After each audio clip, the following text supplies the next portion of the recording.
त्यावेळी त्यांचं कर्तृत्व ऐकल्यानंतर मला क्षणभर असं वाटलं की अशीही महिला असतात. बसा इथे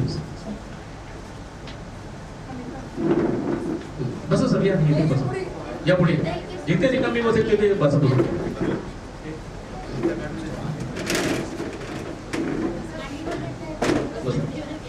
हां, तर मुळात सांगायचं काय माहिती आहे की जवळजवळ आम्ही अव्वल पुरस्कार आतापर्यंत हा 9वा पुरस्कार आहे आणि त्याच्यानंतर एकूण 60 स्पर्धा झालेल्या आहेत. तर हे सगळं तुमचं प्रेरणा, तुमचं काय होतात, तुमच्या सगळ्या काय प्रोत्साहनामुळे या सगळ्या गोष्टी करतात की तेवढ्याच ताकदीचा तेवढ्याच तोडीचा इथे तो यायला पाहिजे.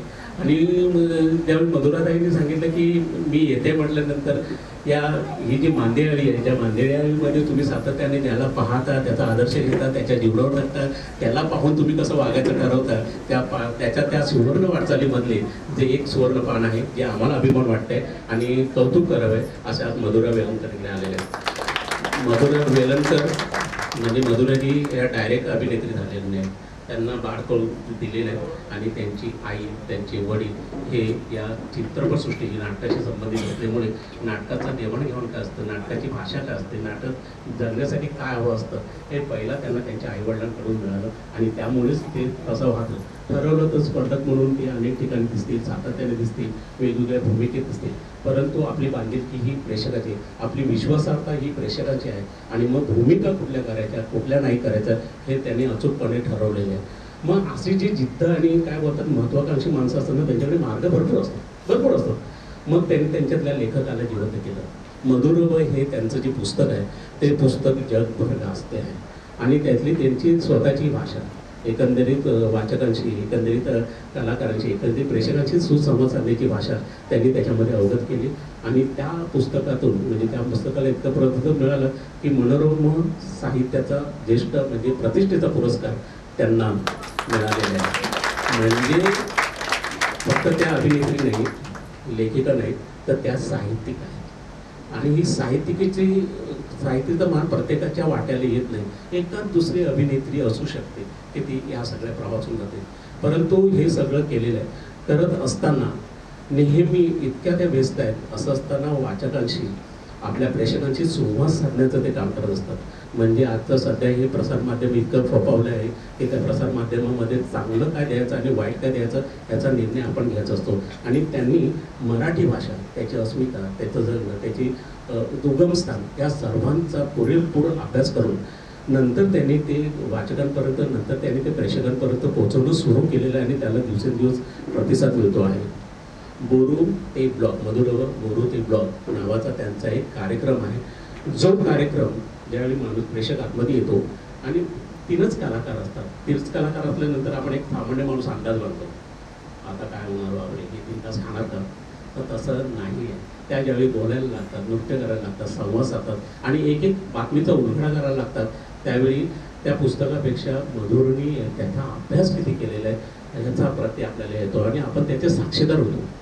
त्या भर काळोखामध्ये ज्यावेळी तो कार्यक्रम बघत असतो त्यावेळी त्याच्यामध्ये आपण एकाग्रता केलेलं असतं आणि ही फार किमया सगळ्यांना साधता येत नाही आणि इतका अभ्यास असतो की अनेक व्यक्ती आपण पाहतो, त्यांच्याशी बोलतो, परंतु त्याच्या पाठीमागे त्यांचं कार्य किती दडलेलं आहे याचा पुरेपूर ते आपल्या कलाकृतीत सादर करताना अतिशय सुंदर कलाकृती ती सादर करतात.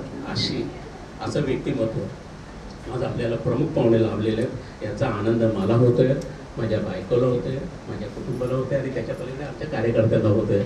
ज्यावेळी ह्यांना मी सांगितलं की मधुराजी येत आहेत त्यावेळी त्यांच्या प्रतिक्रिया खरं म्हणजे मला जाणवणार नाही, तुम्हाला ते वाटतंय ते कारण सॉरी म्हणजे ज्या पद्धतीने तुम्ही इंटरव्ह्यू गेल्यानंतर ही सर्वसामान्य नुसतं मान फिरवली आणि पटकन उभी राहिलेली ही तुम्हाला सॅल्यूट आहे, तुमच्या कर्तृत्वाला सॅल्यूट आहे आणि तुमच्या आई वडिलांना, तुमच्या वेळेला यांना सर्वांना हा प्राण चित्ररित्या शिवाजी साटम त्यांच्या त्या सुनबाई आहेत.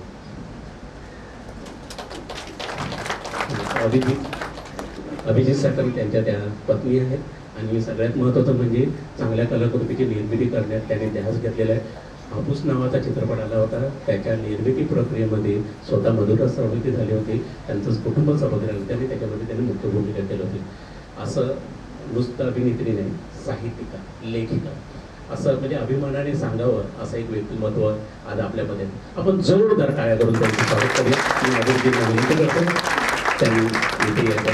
छान वाटतंय. म्हणजे काय होतं, तुम्ही काय काम करता याही पेक्षा तुमच्या कार्यक्रमामध्ये कोण येतं आणि मग तुमची संस्था मोठी होते त्याचं प्रतिबिंब तुम्ही मध्ये बघा. त्याचं प्रतिबिंब म्हणजे मधुरा वेलणकर, गोड खेळा, गोड दिसणं, गोड बोलणं, गोड वागणं आणि स्टेजवर गेल्यानंतर गोड अभिनय करणं.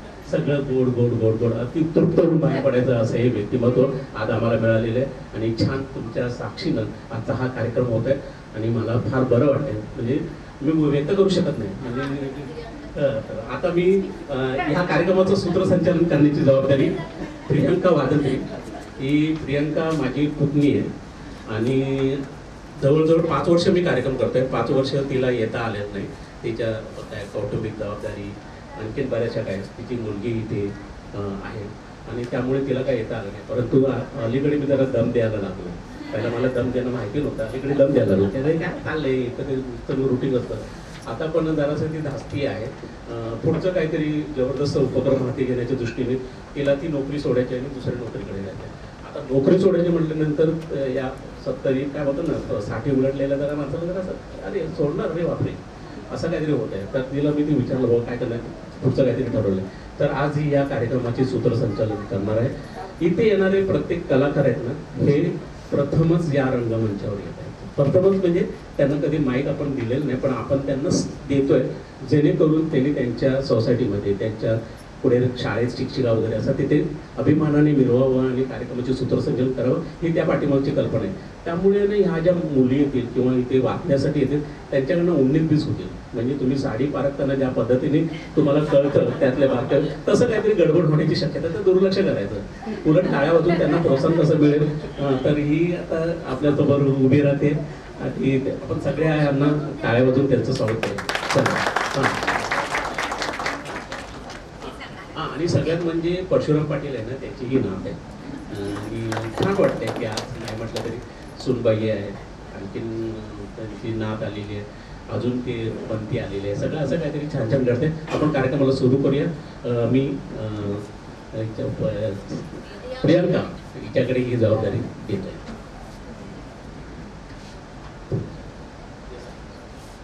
नमस्कार. इथे उपस्थित असलेले मान्यवर आणि सर्वांना माझा नमस्कार. मी प्रियंका अमित वाजंत्री, काकी आणि नंतर काकानंतर त्यांचं निवेदन ऐकलं तुम्हाला असं वाटलं असेल की ही पण तसंच काही करते. तर हे फक्त घरात माईक घेत नाही, बाकी बाहेर माईकच हातात असतो. त्याच्यामुळे माझ्याकडनं खूप काही चुका होऊ शकतात आणि तुम्ही ते कलाकार आणि समाजसेवेला वाहून घेतलेली लोक इथे आलेले आहेत मान्यवर, तर नक्कीच तुमचं मन फार मोठं असेल मला माहिती आहे. म्हणून मी पण सूत्रसंचालनाची जबाबदारी घेतलेली आहे. तर मी सर्वात अगोदर मी माझी ओळख करून देते की मी प्रियंका अमित वाजंत्री, स्वर्गीय डॉक्टर परशुराम मुकुंद पाटील यांची मी नात आहे. माझे आजोबा स्वतः डॉक्टर, स्वातंत्र्य सैनिक तसेच समाजसेवक होते. बरं इथे सांगावं असं वाटतं, यात लिहिलेलं नाही येते. माझे आजोबा जेव्हा घरी आमच्या फार पाहुणे यायचे, सतत रेलचेल सुरू असायचे आणि आम्हाला असं म्हणजे कंटाळा यायचा, काय हे सतत पाहुणे नुसते, जरा असं निवांत असं बसणं नाहीच. जरा झोपलं की कोणीतरी आलं, त्यांना चहा द्या, त्यांचा उठबस करा. आम्ही तर लहानच होतो, पण हे काका वगैरे त्यांचे पण मित्र परिवार सतत, म्हणजे तो वारसा अशा पद्धतीने चालू राहिलाय ना. पण आज काका खरंच अभिमान वाटतोय, छान वाटतंय की आज त्यांच्या नावाने कलाश्रम ही संस्था इथे उभी आहे आणि तुम्ही सगळेजण आलेत म्हणजे आजोबांसाठी. सॉरी मला माझ्या आजोबांच्या प्रत्येक जे काही त्यांनी केलेलं आहे समाजसेवेनं त्याची दखल खूप स्तरांवर घेतलेली आहे. पण आज कलाश्रम संस्थेमार्फत स्वातंत्र्यसैनिक डॉक्टर परशुराम पाटील पुरस्कृत असल्याचा मला सार्थ अभिमान आहे. आजच्या कार्यक्रमाबद्दल बोलायचे झाले तर आजच्या धकाधकीच्या जीवनामध्ये कोणालाच कोणासाठी वेळ नसतो. म्हणजे मी माझा एक किस्सा सांगते. मी जेव्हा ऑफिसला जाते, आपल्या ऑफिसची वेळ तुम्हाला माहिती आहे की सकाळी 9 ते संध्याकाळी 6 आणि रेल्वेचा प्रवास म्हणजे ठाण्यावरनं ट्रेन पकडायची, साकी नाक्याला जायचं म्हणजे घाटकोपर आणि ठाणे असा माझा प्रवास आहे. तर एकदा असंच 6 कल्याण लोकल मी पकडली होती. खचाखच गर्दी, म्हणजे 1 इंच सुद्धा हलायला सुद्धा जागा नाही तिथे. आणि अशा वेळेला मी ज्या मुलीच्या समोर उभे होते, अशा चौघी बसलेल्या आणि मी समोर उभी होते आणि त्यावेळेला एका मुलीचा पाय मला सतत लागत होता. तुम्हाला माहितीच असेल ट्रेनमध्ये नुसतं धक्का लागला का बायका कसा पण म्हटलं की जाऊ दे, तिला झोप येते असं, ती डुलत वगैरे होती, पाराची कॉलेजची होती ती. आणि मग नंतर माझ्या लक्षात आलं की नाही, हिला झोप नाही ते काय वेगळंच काहीतरी होतं, हिला चक्कर येते बहुतेक. आणि मग मला जेव्हा ते कळलं की हिला चक्कर येते, तेव्हा तिच्या हातातलं म्हणजे एवढं सगळं होत असताना तिच्या स्क्रोलिंग चालू होतं बरं का, इन्स्टा आणि ते काय फेसबुक ते चालूच होतं, म्हणजे चक्कर येते तरी सुद्धा. आणि त्यामुळे ती स्क्रीन अनलॉक होती. तिचा मोबाईल जसा खाली पडला ना, मी लगेचच उचलला तो आणि मला कळलं हिला चक्कर आली. मी पटकन कॉन्टॅक्टमध्ये गेले. तोपर्यंत बाकीचे सगळेजण तिला पाणी द्या, हवा येऊ द्या. आता बाजूला असं सांगू शकत नाही, तिथे 1 इंच जागा नाही, आपल्याला कुठे बाजूला होणार. पण जे काय करणं शक्य होतं ते करत होतो आम्ही तिच्यासाठी. आणि मग त्याच वेळेला मग मी कॉन्टॅक्ट मधनं तिच्या आईचा नंबर काढला आणि मग मी तिच्या आईला फोन केला. तर आपण डायरेक्ट कसं सांगणार की तुमची मुलगी बेशुद्ध झाली आहे. मी फक्त त्यांना असं सांगितलं की तुमच्या मुलीची मला वाटतं तब्येत थोडीशी, तिचा बीपी मे बी लो असेल, तिला चक्कर सारखं वाटतंय, पण आता ती ओके आहे. तुम्ही जर का स्टेशनला आलात तर बरं होईल, तुम्ही कुठे उतरणार म्हणून त्यांना विचारलं मी. तर ती लास्ट स्टेशनच होतं कल्याण. तर मग मी त्यावेळेला गर्दीमध्ये, तुम्हाला माहिती आहे संध्याकाळच्या वेळेला ऑलमोस्ट सगळे कल्याण डोंबिवलीवालेच असतात, आणि मला उतरायचं होतं कळव्याला. तर मी विचारलं की कोणी आहे का इथे जाणार कल्याणला, की जेणेकरून कोणीतरी तिला सोबत घेऊन उतरेल आणि तिथे स्टेशनला त्यांचे येतील आई वडील. पण एवढ्या त्या गर्दीमध्ये कुणीही हो बोलायला तयार नाही की हा बाबा मी उतरणार आहे, मी हिला निदान प्लॅटफॉर्मवर घेऊन बसेन. तिचे आई वडील लगेचच निघाले होते. म्हणजे मला सांगायचा मुद्दा असा आहे की कोणाचं काही होत असेल तर तिथे ते कोणाला बघायला सुद्धा वेळ नाही. आणि अशा या धकाधकीच्या जीवनामध्ये नंदकुमार पाटील जो काय हा उपक्रम म्हणजे जो काय राबवला जातो आहे की जे मान्यवर आहेत, दिग्गज आहेत, त्यांना स्मरून आपण जे उभरते कलाकार आहेत त्यांचा जो काय आपण त्यांना प्रोत्साहन देत आहोत ना, त्याबद्दल मला खरंच खूप काका अभिमान वाटतोय तुमचा. आणि म्हणूनच मी पण ही जबाबदारी घेतली की चला आपण करूया, हे जमेल आपल्याला असं मला थोडंसं वाटलं. आणि जसं मी पहिला बोलल्याप्रमाणे की तुम्ही सगळे समाजसेवा आणि लोकसेवेला वाहून गेलेली आहात लोक, त्यामुळे नक्कीच माझं काही चुकलं तर तुम्ही मला माफ कराल. चला तर मग आता आपण आपल्या कार्यक्रमाला सुरुवात करूया. कलाश्रम 2025 पुष्प 63वे स्वातंत्र्य सैनिक डॉक्टर परशुराम पाटील कला केंद्र, कलाकारांचे स्मरण, कलेला मान, संस्कृतीचे मर्म, अभिमानाचे गुणगान, अमर राहो त्या ज्योतींचा प्रकाश, सन्मान सोहळा, आमचा स्वाभिमान खास.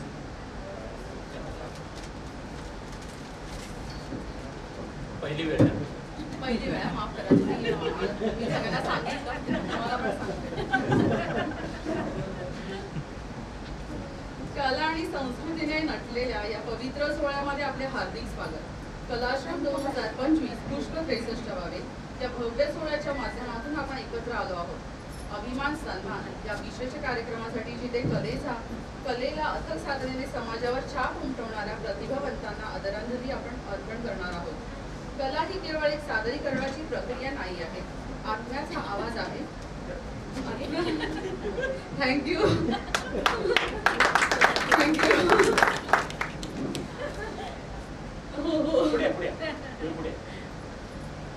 कला ही केवळ सादरीकरणाची प्रक्रिया नाही, ती आत्म्याचा आवाज आहे, संस्कृतीचा आत्मा आहे. आणि आजचा सोहळा हाच आत्मा जपणाऱ्या महान विभूतींना समर्पित आहे. आजच्या या मंचावर स्वर्गीयवासी श्रीकांत मोघे, कमलाकर नाडकर्णी, गिरीधर जाधव आणि माधुरी घुगे यांच्या अतुलनीय कार्याचा गौरव होत आहे. त्यांचे योगदान हे केवळ रंगभूमीपुरते मर्यादित नव्हते, तर समाजाच्या मनामनात त्यांनी आपली एक वेगळी जागा निर्माण केली आहे. चला कलेचा उत्सव साजरा करूया, आपल्या संस्कृतीला आणि कलाकारांना वंदन करूया. स्मृतींना उजाळा, योगदानांना सलाम. दिवंगतांना स्मरण करण्यासाठी मी कार्यक्रमाच्या प्रमुख पाहुण्या मधुरा वेलणकर साठम यांना मी विनंती करते की त्यांनी तबकात पुष्प अर्पण करावं.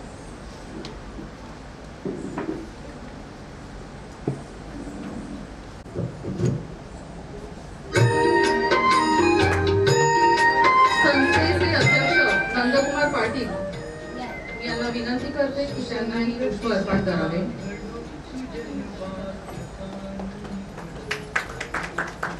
संस्थेच्या संचालिका नंदिनी पाटील यांना मी विनंती करते की त्यांनी पुष्प अर्पण करावे.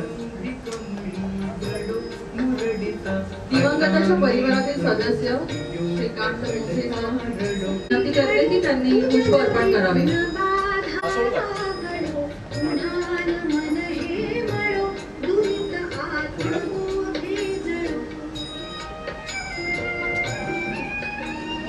जे प्रिय सदोष ते प्रिय सदोष ही चांगले ज्यांना दखलपत्र देण्यात येणार आहे त्यांना मी विनंती करते की त्यांनीही श्रद्धांजली वाहावी. कोटीशी कशी सदा यशोदा बने जरी मळविशी रजोमलिंका सुशील इनामदार महेंद्र सुखे, मंदाकिनी उगले, रवी जावळे यांना मी विनंती करते की त्यांनी सभागात पुष्प व्हावे.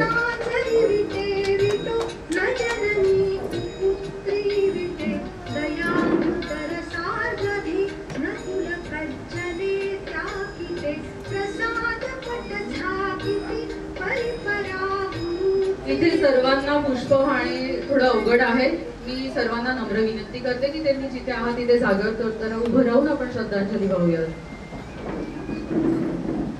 नमस्कार. जन्म असा लाभावा देह चंदनाचा मिळावा. जन्म असा लाभावा देह चंदनाचा मिळावा. सहवास संपला तरीही सुगंध मात्र दरवळत राहावा. कमलाकर नाडकर्णी, स्वर्गवास, 11 मार्च 2023. तुमच्या पवित्र स्मृतींना विनम्र अभिवादन. शोभाकुल, कलाश्रम परिवार आणि तुम्ही.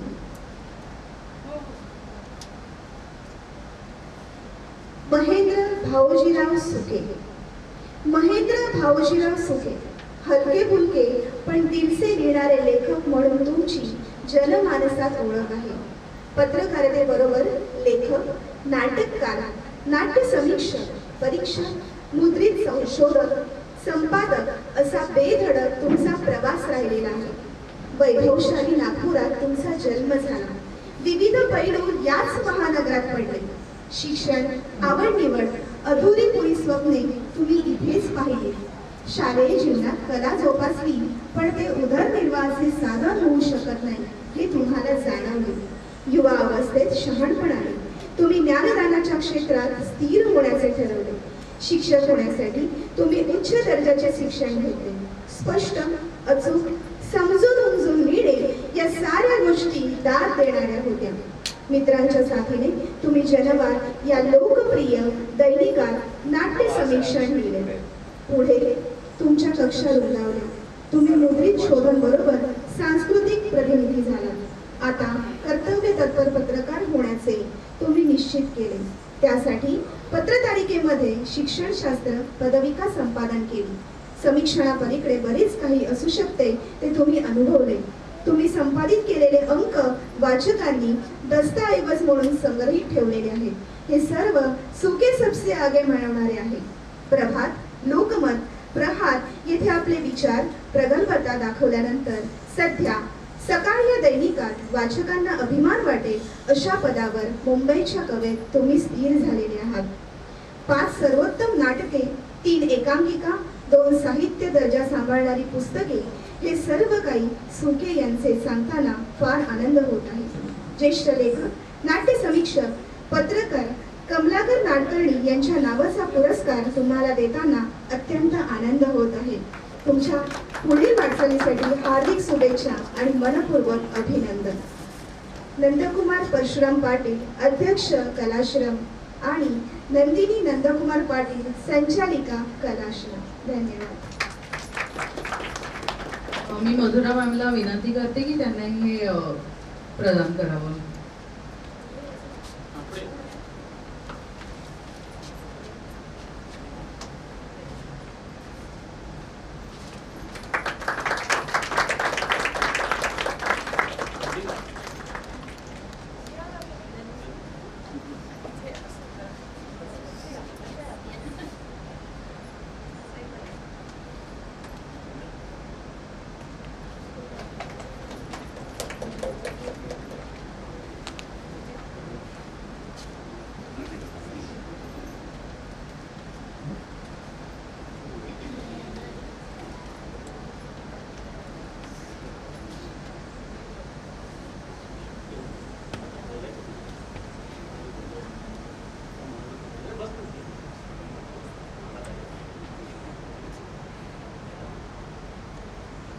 नंदकुमार पाटील यांना विनंती करते की त्यांनी मनोगत व्यक्त करावं कमलाकर नाडकर्णीच्या वतीने. लक्षात आलं असेल ना तुम्हाला कार्यक्रम वगैरे काय चालले. नाही असं काय होतं माहिती आहे, जवळजवळ मी 63 कार्यक्रम केले आणि चांगले तयारीचे निवेदक आहेत ना, अहो तुम्ही काय काळजी करू नका, पण नेमकं इथे जरासं तसं होतं आणि मग मी त्यांना सांगतो होतं. पण एक अशी आहे ना, एस टी महामंडळामध्ये काम करणारी होती, ती मात्र मला लक्षात आहे की तिने जे सांगितलं होतं ते तंतोतंत केलं आणि आजही तिची जागा कोणी घेऊ शकलेली नाही. अतिशय सुंदर निवेदन केलं होतं, म्हणजे नाव न चुकणं किंवा जबाबदारी जी दिलेली आहे ते करणं. आता मी कमलाकर नाटकर्णीच्या वतीने बोलते, त्यांची कन्या ही पुण्याला आहे आणि ती मला वाटते इकडे यायला निघाली होती, परंतु मुंबईत दुसऱ्या बहिणीकडे म्हणजे तिच्या बहिणीकडे राहणार होती, तीच बहीण गाडीतून कुठेतरी चाललेली आहे. त्यामुळे तिला प्रश्न पडला की आता मी ते काय करू. तर मी म्हटलं की एवढी धावपळ करू नकोस, आणि मग त्यामुळे ती आलेली नाही आहे. कमलाकर नाटकर्णी हे प्रख्यात प्रसिद्ध होते, नाट्यसमीक्षक होते, अनेक पुस्तकं त्यांची होती. व्यावसायिक नाटकाबरोबर प्रायोगिक नाटकाला योगदान देण्यामध्ये त्यांचा मोठा योग आहे. आता हे जे पुरस्कार आम्ही देतोय ना, ते कोणीतरी व्यक्तींना माझ्या जीवनात आलेले आहेत त्यांना मी देतो, आणि ज्यांना मी पाहिलेले आहेत त्यांना हा पुरस्कार दिला जातो. म्हणजे उद्या कोणीतरी आला आणि म्हणाला की माझ्या बाबाच्या नावाने द्या, तर तसं नाही आहे. ते काहीतरी असायला लागते, त्यांचा मुलगा वगैरे. तर कमलाकर नाटकर्णी हे लोकसत्तेमध्ये नाट्यसमीक्षक आणि मोठ्या पदावर होते. आणि माधव गडकरी त्यावेळी संपादक होते, त्यांनी मला तिथे सदर लिहिण्याची संधी दिली होती. त्यावेळी नव्याने छोट्या पडद्यात सुरू झाले होते आणि मी त्यावेळी लोकसत्तेमध्ये तो कॉलम लिहित होतो आणि माझं कॉलम बघण्याचं काम कमलाकर नाटकर्णी बघत होते. आता मला त्यांच्याबद्दल हेवा वाटण्यामागचं कारण असं की त्यांनी स्वतःचा एक असा आमच्या समीक्षणामध्ये म्हणजे पत्रकारितेमध्ये एक दरारा असा निर्माण केला होता.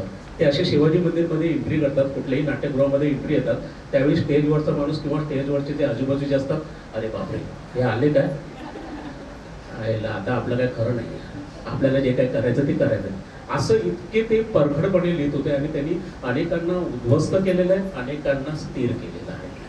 आणि अशा माणसाबरोबर मला लोकसत्तेमध्ये काम करायला मिळालं होतं आणि मला त्यावेळी खऱ्या अर्थाने मला कमलाकर नाटकर्णी काय आहे हे कळायला लागले होते. म्हणजे त्याच्यातले बारकावे, त्याच्यातली चुका, ते त्यांनी मला सगळं करून घेतलं होतं. मध्यंतरी आमचा मला वाटते अशोक राणे नावाचा एक पत्रकार आहे, त्याच्यावर कुठल्या तरी एका प्रेस कॉन्फरन्समध्ये अन्याय झाला होता, कोणीतरी उलटसलट बोललं होतं. त्यावेळी आम्ही सगळ्या समीक्षकांनी एक आंदोलन करायचं ठरवलं होतं. तर मी स्वतः असा एक पत्रकार आहे की मी शक्यतो असं म्हणजे 45 वर्ष आहे, पण असं 45 वर्षाचा आ म्हणून वागतात ना, ते माझ्यामध्ये नाही आहे. आज मी मागे बसून असं कार्यक्रम बघतो, छान करतो, अरे कसं आहे तुम्ही, नमस्कार वगैरे, असा माझा स्वभाव आहे. त्यामुळे मी भिडस्त आहे, मी कडकड आहे, असं कोणी मानतच नाही. पण मी लिहितो म्हणजे कमलाकर नाटकानंतर थोडंफार असं अरे आता हा काहीतरी लिहिणार म्हणजे अभ्यासपूर्व लिहिणार असं काहीतरी. परंतु एखाद्याने जर चांगलं केलं तर त्याच्यासाठी व्यासपीठ, त्याच्यासाठी काही करण्याची माझी तयारी असते. एवढं हे 45 वर्षामध्ये मी ठरवलं होतं. त्यामुळे ज्यावेळी त्या पत्रकारावर अन्याय झाला होता त्यावेळी ती एक लिस्ट काढली होती की कोण संघर्ष करेल, तर माझं नाव होतं त्याच्यावरती. तर मला बरं वाटलं की अरे कमलाकर नाटकर्णींनी मला फोन केला, अरे ते आम्ही संघर्ष करतोय, असं आंदोलन करतोय, त्याच्यामध्ये तू आहेस ना, मी तुझं नाव दिलंय. तर हा एक जे ऋणानुबंध आहे, हे नातं आहे ना, हे नातं मला फार अप्रूप वाटलं. आणि मग मला असं वाटलं की ते माझ्या जीवनामध्ये असंही आहे, म्हणजे परखड अटकण असणारी परंतु काहीतरी वेळ देणारी असं व्यक्तिमत्व आहे. त्यांच्या नावाने आपण हा आज पुरस्कार महेंद्राला दिलेला आहे. धन्यवाद काका. मी महेंद्र सुके यांना विनंती करते की त्यांनी त्यांचं मनोगत व्यक्त करावं.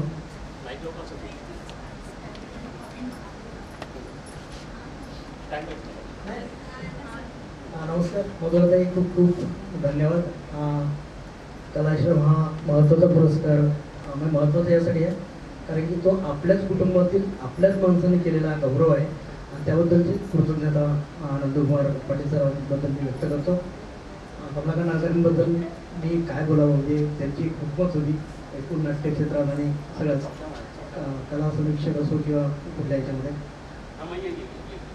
दुसरं एक असं आहे की मला खूप यासाठी वाटते या म्हणजे नंदकुमार पाटीलांचं गेल्या 45 वर्षापासून ते पत्रकारितेत आहे आणि आमचं क्षेत्र फार लहान आहे. म्हणजे आम्ही कुठे गेलो तरी आम्ही एकमेकांना पटकन ओळखतो किंवा कुठल्या आहे वगैरे, परंतु आम्ही आमचा गौरव कधी एकमेकांचा कधी करत नाही. काय काढायचं असेल तर उडी काढतो की हा असा लिहितो, हा तसा लिहितो, पण कधी गौरव वगैरे करण्याच्या मंडळीत आमचे पत्रकार एकमेकांनी करत नाही. जे काही पत्रकार संघ वगैरे असतात तर ते त्यांच्यासाठी संघटना असते, त्यामुळे त्यांना करावंच लागतं. परंतु हे सगळं स्वतःच्या खिशाला हे करून आणि सगळं पुढाकार घेऊन हे घडवून आणणं हे नंदकुमार पाटील यांनी म्हणजे हे सगळ्यांचे मित्र आहेत, सगळ्यांचे मार्गदर्शक आहेत, सगळ्यांसोबत राहणारे, सगळ्यांना जुळवून घेणारे, सगळ्यांच्या सुखदुःखात सहभागी होणारे एक आधारस्तंभ आहे. आणि त्यांनी मला हा पुरस्कार दिला, त्याबद्दल हा पुरस्कार घरचा आहे, माझा आहे, माझ्या कुटुंबाने दिलेला पुरस्कार आहे. त्यासाठी मी त्यांच्याबद्दल कृतज्ञता व्यक्त करतो आणि त्यांना खूप दीर्घायुष्य लाभो अशी सदिच्छा व्यक्त करतो आणि थांबतो. धन्यवाद. दीर्घायुष्य फार महत्त्वाचं आहे आणि मी सांगतच असतो ना, जोपर्यंत माझ्याकडे आहे तोपर्यंत आपण करत राहायचं अशा पद्धतीने. महेंद्र सुखे आणि आम्ही एकाच फील्डमधले आहोत. तो कलावंत पण आहे, तो लेखक आहे, दिग्दर्शक आहे आणि सगळ्यात म्हणजे नाट्यसमीक्षक आहे. मुंबईत आल्यापासून मी त्याला सातत्याने ओळखतो. प्रायोगिक रंगभूमीची एक चळवळ असते आणि या चळवळीकडे बघणारे फार कमी असतात. मी लोककलेला भरपूर उचलून दिलेलं आहे. लोककलेमध्ये असा कोणी माणूस सापडणार नाही की नंदकुमार पाटील माहिती नाही. तसं प्रायोगिक रंगभूमीमध्ये खिशातले पैसे काढून स्वतः नाटक करायचं आणि स्वतःच बघायला लावायचं आणि स्वतःच आनंद घ्यायचा, अशी ती प्रायोगिक रंगभूमी. आणि त्याच्या पाठीमागे खंबीरपणे उभं राहणारं असं हे व्यक्तिमत्व आहे आणि त्यामुळे त्याचा या पुरस्कारासाठी विचार झाला. धन्यवाद काका. पुढील दखलपत्र घेण्यासाठी मी मंदाकिनी उगले यांना व्यासपीठावर आमंत्रित करते. टाळ्यांचा कडकडाट होईल. त्यांच्या स्मरणार्थ हे दखलपत्र प्रदान केले जाणार आहे. त्या माधुरी घोगी यांचे पती दत्ताराम घोगे यांना मी विनंती करते की त्यांनी व्यासपीठावर यावं.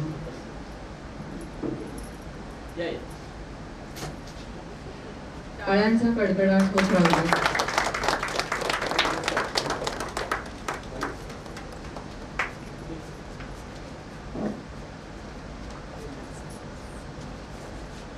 दखलपत्र वाचनासाठी मी गणेश राऊत यांना विनंती करते की त्यांनी व्यासपीठावर यावं.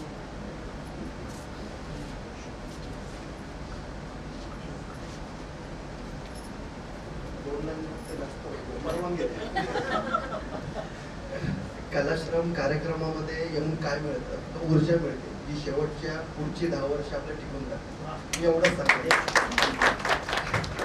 आणि जेव्हा सरांचा गौरव होईल तर नक्की मला बोलवा. सरांविषयी मी 2 ते 3 तास सहज बोलू शकतो. ऍडव्हान्स बुकिंग करून ठेवतो. कधी कार्यक्रम होईल, भविष्यात होईल तर कधी करा, पण जेव्हा होईल तर माझा विचार नक्की करा. कारण मी आपले दिग्गज त्यांच्याविषयी बोलणं खूप महत्त्वाचं आहे. त्यांचे कुटुंब तिकडे आलंय, त्यांच्याकडे आनंदाचा क्षण आहे. आणि जेव्हा कुटुंबासोबत आपण असतो आणि जो सन्मान घेतो त्याच्यापेक्षा मोठी गोष्ट या जगात कोणतीच असू शकत नाही, हे मला असं वाटतं. आणि तिथे वयोवृद्ध आपले खंबीर, त्यांचे आशीर्वाद आपल्या पाठीशी असतात. त्या जगामध्ये आपण काहीच म्हणजे खूप काही कमवल्यासारखं आहे जे पैशातून आपल्याला विकत घेता येत नाही. आणि त्याच्यापेक्षाही मोठा माणूस आपल्या बाजूला उभा आहे. आणि मी म्हटलं की त्याच्यामध्ये 3 तास सहज बोलू शकतो. मग एवढे प्रसंग माझ्या आयुष्यामध्ये. मी दखलपत्र वाचन करतो. पवित्र तुमची स्मृती, अनंत तुमची माया. पवित्र तुमची स्मृती, अनंत तुमची माया. नित्य असू द्या आम्हावरती, नित्य असू द्या आम्हावरती अखंड तुमची छाया. माधुरी दत्ताराम घोगे. चिरंतन स्मृतींना भावपूर्ण आदरांजली. आणि तुम्ही. शोकाकुल कलाश्रम परिवार, स्वर्गवास 26 मार्च 2022. मंदाकिनी शिवाजी उगले. मंदाकिनी शिवाजी उगले. मंदाकिनी शिवाजी उगले. झाले गेले आता नव्याने शुभकार्याची गोडी उभारू. हा तुमच्या जीवनाचा मंत्र आहे. धार्मिक, आध्यात्मिक अशा श्रद्धास्थानी असलेल्या नाशिक शहरातून तुम्ही कष्टी, मानवाशी गट्टी करणाऱ्या मुंबईच्या स्वप्ननगरीत दाखल झालात. आज वहिनीसा बाईसाहेब शेटानी या नावाने उद्योजिका. श्रीमंतीचे जीवन तुम्ही जगत असला तरी 40 वर्षापूर्वी आदर्श गृहिणी म्हणून तुम्ही तारदेवमध्ये दाखल झालात. 10 बाय 10च्या खोलीत घरात मावणार नाही इतके कुटुंब सदस्य, प्रत्येक जण व्यवसायाचा ध्यास घेतलेला. फळ विक्री, वाहन चालक, वाहन व्यवस्था असा कुटुंबाचा व्यवसाय होता. पती शिवाजी उगले आगळे वेगळे काही करण्याच्या तयारीत होते. ठरवलं असतं तर तुम्ही मोठ्या हिमतीने, जिद्दीने, स्वयंसिद्धा 7च्या आत घरात येणारी कर्तबगार स्त्री होऊ शकला असता. पण आई वडिलांच्या संस्कारामुळे संगोपन, संयोजन, आयोजन स्वादिष्ट भोजन या सुद्धा कौशल्य दाखवलं तर अस्थिर उरले आदर्श कुटुंबाचे दाखले देतील यावर तुमचा विश्वास होता. हीच विश्वासार्हता तुम्ही 4 दशकं सांभाळली. परिणामी वैशाली रोडवेज, साईसागर हॉटेल, कॅप्टन निवासी व्यवस्था, विस्तारलेले पेट्रोल पंप या साऱ्या गोष्टीचे तुम्ही फक्त साक्षीदार राहिला नाहीत तर भागीदार म्हणूनही तुमचे नाव दर्शन बागी दिसलेले आहे. सागर, रोहित हे तुमचे चिरंजीव, उच्च शिक्षित सुना, हुशारीने किलबिल करणारी नातवंड हे तुमचं कुटुंब असलं तरी दीर, ननद यांचं कुटुंब, ग्रामस्थ, कर्मचारी वर्ग यांना देखील तुम्ही आपल्या कुटुंबात सामावून घेतल्यामुळे तुम्ही सध्या महापरिवाराचे जीवन जगत आहात.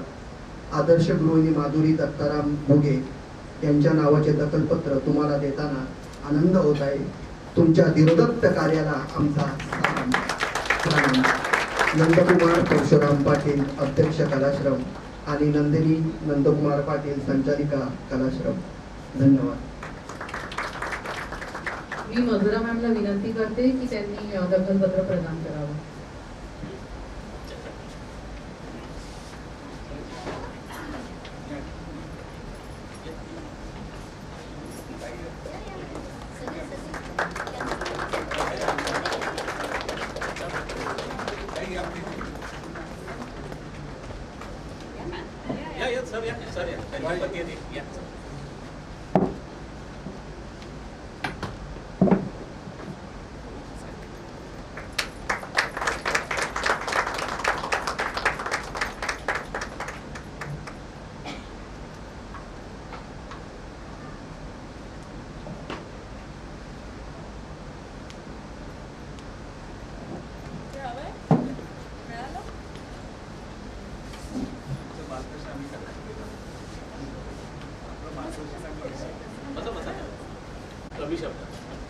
आजचा हा दिवस माझ्या दृष्टीने नंदकुमार पाटील यांनी स्वीकारला.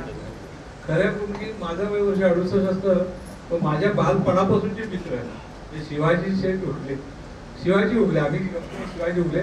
पण त्यांचं वैशिष्ट्य म्हणजे ना, मी जे लिहायला लागलो बालगोपाळच्या राज्यात त्यापासून ते मला प्रोत्साहन द्यायचे. आणि पुढे मी काय काय लेखन करत गेलो त्या त्यांच्या लग्नानंतर वहिनीने असं उत्सुकता होती, हा माणूस काहीतरी सह्याद्रीवादी पुढे दिसतोय, पत्रलेखन करतोय. ह्या कुटुंबाने माझ्यासारख्या वृत्तपत्र लेखकाला एक संजीवनी दिली. म्हणून त्यांना एक कृतार्थ भावनेने एक त्यांचा सन्मान एवढा मोठ्या ठिकाणी झाला हा माझ्या दृष्टीने अत्यंत महत्वाचा आहे. मी सगळ्यांचेही मनापासून आभार मानतो. आणि आज मधुराताईंनी दिला ही महत्वाचं आहे, तर त्या आमच्या आवडत्या अभिनेत्री आहेत आणि आम्ही म्हणजे शिवाजीराव साखरबांचे सुद्धा चाहते आहोत. नंदकुमारजी आम्ही खूप आभारी आहे.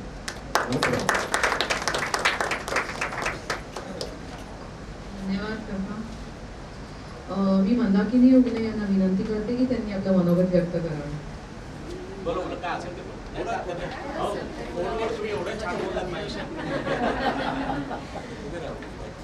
समोर शिवाजी राहत असं समजा आणि बोला. माईकवर मी कधी बोलले नाही, मी एवढंच बोलले की ते तुमची सगळ्यांची आभारी, मला तुम्ही दिल्यावर मधुराताईंची सर्वांची आभारी, भुगेसारखं असते म्हणतात. माझ्या मैत्रीणच होत्या, आम्ही एक ठिकाणीच राहत होतो.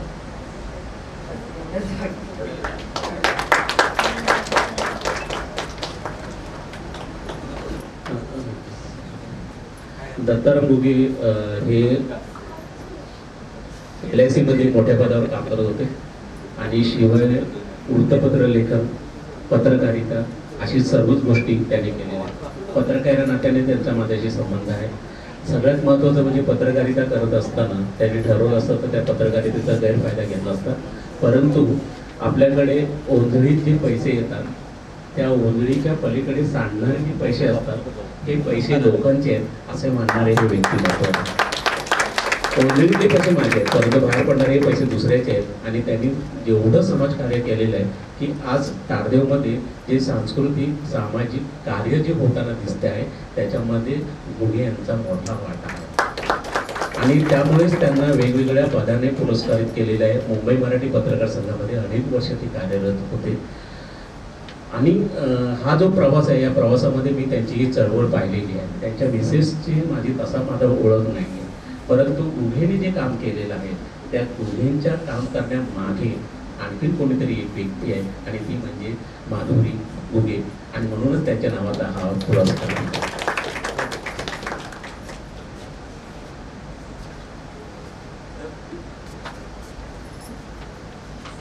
पुढील पुरस्कार हा थोडा वेगळा आणि विशेष आहे असे मला वाटते. हे फक्त दखलपत्र नाही तर हा अव्वल पुरस्कार आहे. या पुरस्काराविषयी अधिक माहिती देण्यासाठी मी सलोनी बोरकर यांना आमंत्रित करते.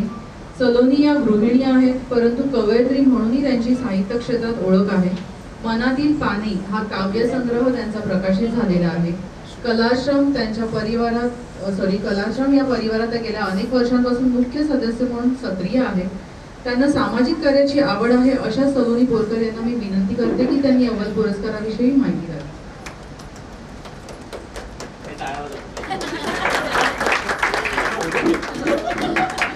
धन्यवाद सखी प्रियंका.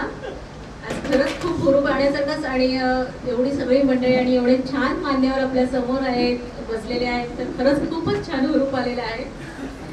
स्वातंत्र्यवीर डॉक्टर परशुराम पाटील कला केंद्र अंतर्गत कलाश्रमच्या अभियान सन्मान या उपक्रमात उपस्थित असलेले मान्यवर आणि आपण सर्वांना माझा सुहास कामत, लीला हडप, रश्मा विजयकर, शिवदास घोडके, उपेंद्र दाते, सीताराम कुंभार, दिलीप पवार आणि मोहिनी पटेल यांना या पुरस्काराने सन्मानित केलेलं आहे.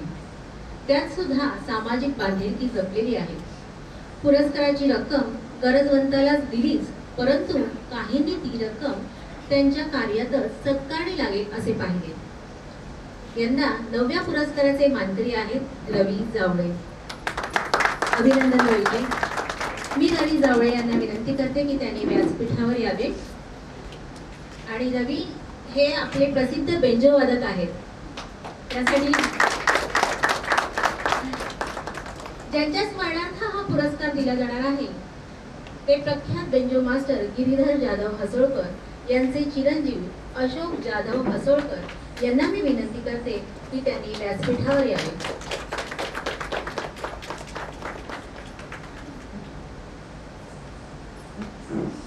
आणि या दखलपत्राचे वाचन करण्यासाठी मी नीलाक्षी जोशी यांना आमंत्रित करते.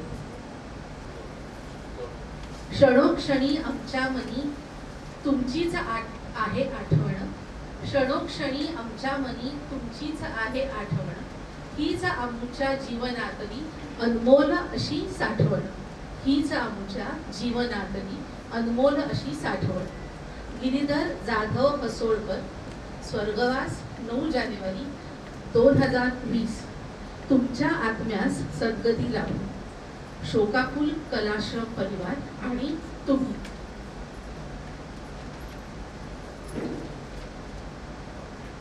रवी मल्हारी जावळे. रवी मल्हारी जावळे. आगळे वेगळे क्षेत्र हाताळत राहायचे म्हणजे दूरदृष्टी ही हवीच. घाटकोपर हे तुमचे जन्मस्थळ. तुमच्या वडिलांनी तुम्हाला इंग्रजीचे शिक्षण घ्यायला लावले. घरात बिकट परिस्थिती असल्यामुळे काटकसरीने कष्टाने शिक्षण तुम्हाला उच्च शिक्षणापर्यंत काही नेऊ शकले नाही. तुमचे वडील मल्हारी जावळे हे प्रसिद्ध ढोलकी वादक होते. त्यांची संगीत साधना तुम्ही जवळून पाहिली होती. ठरवले असते तर तुम्ही कुशल ढोलकीपटू झाला असता. चला करूया एन्जॉय बनवणाऱ्या बेंजो या वाद्याने तुम्हाला भुरळ पाडली. बटन दाबले की उमटणारे स्वरतरंग रसिक प्रेक्षकात प्रफुल्लित प्रसन्न रंग भरतात. याने तुम्ही प्रभावित झालात. ही कला अंगी करायची असेल तर गुरु हा हवाच म्हणून बेंजो मास्टर केदार यांचे अनमोल मार्गदर्शन तुम्ही घेतले. किमती वाद्य घ्यायचे म्हणजे दम लागेपर्यंत श्रम करणे आलेच. इच्छित ठिकाणी नेणारी काळ्या पिवळ्या रंगाची रिक्षा तुमची जीवन साथीदार झाली. ती घाटकोपरमध्ये मोठ्या दिमाखात चालवली मिरवली. समृद्धी देणाऱ्या पैशाचा पाऊस आला म्हणून तुम्ही बेंजोची हौस काही कमी होऊ दिली नाही. नित्य नेमाने दररोज रियाज सुरू राहिला पाहिजे. दाही दिशात त्याचे स्वर ऐकू गेले पाहिजेत. या तुमच्या वृत्तीने तुम्हाला संपूर्ण शिंदेशाहीकडे हक्काचे वादक म्हणून नेण्यासाठी पुरेसे ठरले. प्रल्हाद, आनंद, मिलिंद, आदर्श या शिंदे कुटुंबांकडे सतत अविरत बेंजो वादन करण्याचे तुम्हाला भाग्य लाभले आहे. सिद्धी आणि प्रसिद्धी यांचे तुम्ही साक्षीदार झाला. परिणामी पंजाबी, बंगाली, गुजराती, भोजपुरी अशा बहुभाषिक वाद्यवृंदात रवी खऱ्या अर्थाने तेजस्वी दिसायला लागला. प्रसिद्ध बेंजो मास्तर गिरीधर जाधव हसोळकर यांच्या नावाचा अव्वल पुरस्कार देताना आनंद होत आहे. तुमच्या संगीतमय वाटचालीसाठी सुयश आणि शुभेच्छा. नंदकुमार परशुराम पाटील, अध्यक्ष कलाश्रम आणि नंदिनी नंदकुमार पाटील, संचालिका कलाश्रम. धन्यवाद. धन्यवाद सखी नीलाक्षी. आता मी मधुरा मॅडमना विनंती करते की त्यांनी अशोक जाधव हसोळकर यांच्या वतीने रवी यांना सन्मानित करावे, अव्वल पुरस्काराने सन्मानित करावे. टाळ्यांचा कडकडाट हवा. अव्वल पुरस्कार आहे.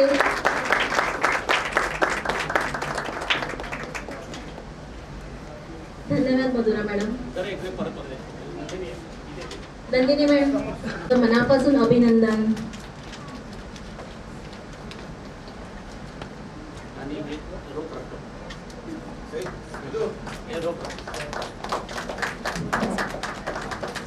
कलाकार मंडळी आहे, पेटफाण होऊन असतात. एकदा कार्यक्रम सुरू झाला की तो पहाटेपर्यंत चालेल, एवढी एनर्जी, एवढी ताकद असलेले हे सगळे कलाकार मंडळी आहेत. रवी जरा अबोल आहे, परंतु इतर वेळी तो आपल्या त्या बेंजोच्या माध्यमातून बोलत असतो. हात बोलतात आणि छान त्याचं ते काम चाललं. तर त्याच्याविषयी गौतम बोलतो. या सर्व कलाश्रम कला केंद्राचे सर्वस्व आदरणीय नंदकुमार पाटील आणि नंदनीताई पाटील यांचे आणि त्यांच्या सर्व टीमचे मनपूर्वक आभार मानतो की खरोखर आज या ठिकाणी असं वाटतंय की कुठला तरी महागौरव पुरस्कार सोहळा चालू आहे आणि कलाकाराची जाण ही कलाकार म्हणजे पत्रकारितेतून करतात हे आज पहिल्यांदा पाहतोय मी. आणि आज ह्या कार्यक्रमासाठी खरोखर जे प्रमुख पाहुण्या लाभलेले आहेत त्या खरोच मधुर आहेत, लेखिका आहेत आणि साटम आणि वेलणकर हे दोन संसाराची चाकं चालवणं काही कमी गोष्ट नाही. दोघांचं नाव चालवतात हे एक विचार करण्याची गोष्ट आहे. कारण पोळी भाजते, पोळी कमी कुठं कच्ची पडेल याची पण तेवढी काळजी घेतात. मधुराताईंसाठी एकदा जोरदार टाळ्या. कारण एवढं कलाक्षेत्र सांभाळून परिवार सांभाळणं, परिवाराचं सासरचं आणि माहेरचं नाव सांभाळणं ही तारेवरची कसरत आहे. आणि खरोखर पाटील साहेब, मी मी आनंद शिंदेचा शिष्य झालो, पण त्याची पहिली पायरी रवी जावळे आहेत माझ्यासाठी. रवी जावळेंनी मला हेरलं आणि मी ते त्यांच्या माध्यमातून 10 वर्षात मी गाण्यातनं पेरलेलं आहे. मी बेसुरा होतो, मला सुरात बसवणारे रवी जावळे आहेत. आणि रवी जावळे दादा हे मला माझ्या सख्या भावापेक्षा महान आहेत, मोठे आहेत.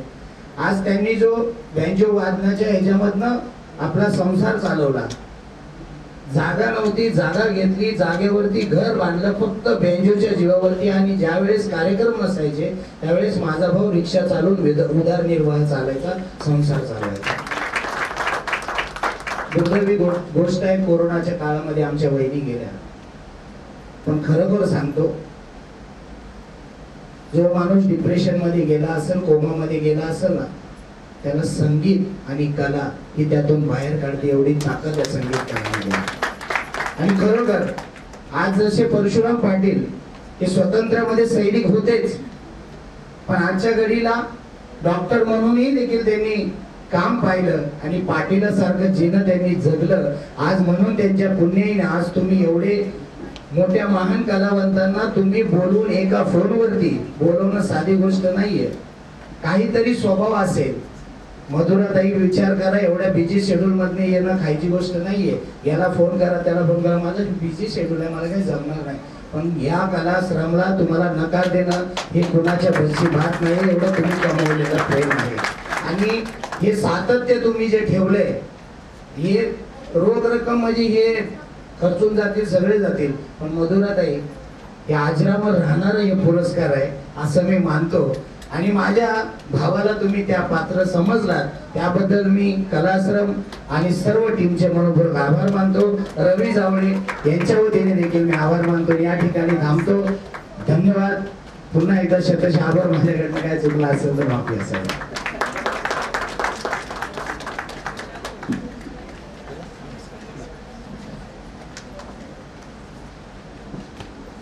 सुंदर मनोगत व्यक्त केलं तुम्ही आणि अगदी खरे हे सगळे मनापासूनचे शब्द होते, काहीच कृत्रिमता नव्हती त्यामध्ये. खूप छान व्यक्त झालं सर. आता रवी जावळे यांना सॉरी आता मी अशोक आदरणीय प्रमुख पाहुणे मधुराताई आणि कलाश्रमचा संपूर्ण परिवार, आज आमचे मित्र आणि कव्वाली क्षेत्रातील नामवंत बेंजो मास्टर रवी जावळे यांचा सन्मान करत आहोत. कलाश्रम या संस्थेचा आणि या पाटील कुटुंबियांचा, मॅडमचा, आमचे सर यांच्यावर माझ्यावर अनंत उपकार आहेत. कारण काय माहिती आहे का, मी विज्ञान कथा कथन हा कार्यक्रम करतो आणि त्याचं पुस्तक ज्ञान विज्ञान कथन हे पुस्तक या उभयतांनी प्रसिद्ध केलं आणि आज त्या पुस्तकात चांगलं करत आहे. मी नाट्यलेखनही करतो, पण आज माझ्या वडिलांच्या नावाचा पुरस्कार आपण रवी जावळेंना दिला. तो देण्यामागे कारण काय नेमकं, तर माझ्या वडिलांचं निधन झाल्यानंतर, माझे वडील हे सुप्रसिद्ध बेंजो मास्टर होते. अजित नारदा, जानी बाबू, शंकर शंभू, गोविंदराव मशिलकर, प्रल्हाद शिंदे अशा सगळ्या कवालांबरोबर, छोट्या मोठ्या कवालांबरोबर त्यांनी बेंजो वादन केलं आणि संपूर्ण आता यांनी सांगितलं की कलेवरच त्यांनी जीवन जगलं आणि त्या कलेवर त्यांनी आम्हाला लहानाचं मोठं केलं आणि आज आम्ही जे आहोत त्या बेंजो या कलेवर. तर माझ्या वडिलांचं निधन झाल्यानंतर मी ते मिनी थिएटर मध्ये प्रथम स्मृतिदिन साजरा केला होता आणि महाराष्ट्रातले सुप्रसिद्ध गायक आले होते मोठमोठे साहेब, विष्णू शिंदे, चंद्रकांत शिंदे, सुहासिनी शिंदे, मीनाक्षीताई थोरात आणि म्हणजे सगळे मोठमोठे गायक, संदीप यादव, प्रकाश आजविलकर असे मोठमोठे गायक आले होते आणि त्यांनी माझ्या वडिलांच्या जीवनावर गाणी गायली. आणि विष्णू शिंदेने सांगितलं की गिरीधर जाधव तुम्ही सोडून जरी गेला तरी तुमची आठवण येते कलाप्रेमी समाजाला. अशा बरीच गाणी त्यांनी सादर केली होती, सांगितली आदरांजलीचा कार्यक्रम केला. पण त्यामध्ये चंद्रकांत शिंदे यांनी घोटदारात नाही ना मॅडम, चंद्रकांत शिंदे यांनी गाणं गायलं होतं की तुम्ही जरी सोडून गेलात तरी तुमची आठवण येते आम्हाला वगैरे असं. आणि त्याच्यामध्ये असं लिहिलं त्याने, कवीने लिहिलं होतं की बेंजोची तुटली तार, बेंजोची तुटली तार म्हणजे वडिलांचं निधन झालं म्हणजे बेंजोची तार तुटली आणि ते शब्द माझ्या जीवानी लागले. तर म्हटलं बेंजोची खरंच तार तुटली काय, बेंजोची तार तुटणार नाही. आणि म्हणून कलाश्रमच्या वतीने आम्ही राहुल तारी या बेंजो मेकरचा आम्ही पुरस्कार, बेंजो बनवतो त्या बेंजो मेकरचा हा कलाश्रम पुरस्कार दिलेला होता. आणि आता बेंजोचा स्वरसात चढवणारी, तार चढवणारा रवी जावळे या एका कलाकाराला त्यांचा बेंजो वाजतच राहणार, बेंजोची तार तुटणार नाही, हे पुरस्कार देण्यामागे माझा एक उद्देश आहे. आणि ते मी या कलाश्रमच्या वतीने म्हणजे मी साध्य करतोय, हीच माझी भावना आहे. तर मी एक तर तुम्हाला माहिती असावं, हा जो कार्यक्रम गेली 5 वर्ष मी करतोय, हा कार्यक्रम आम्ही पाटील कुटुंबियांच्या वतीने करतो. यासाठी कोणाकडूनही कुठल्या तऱ्हेचेही पैसे घेत नाही.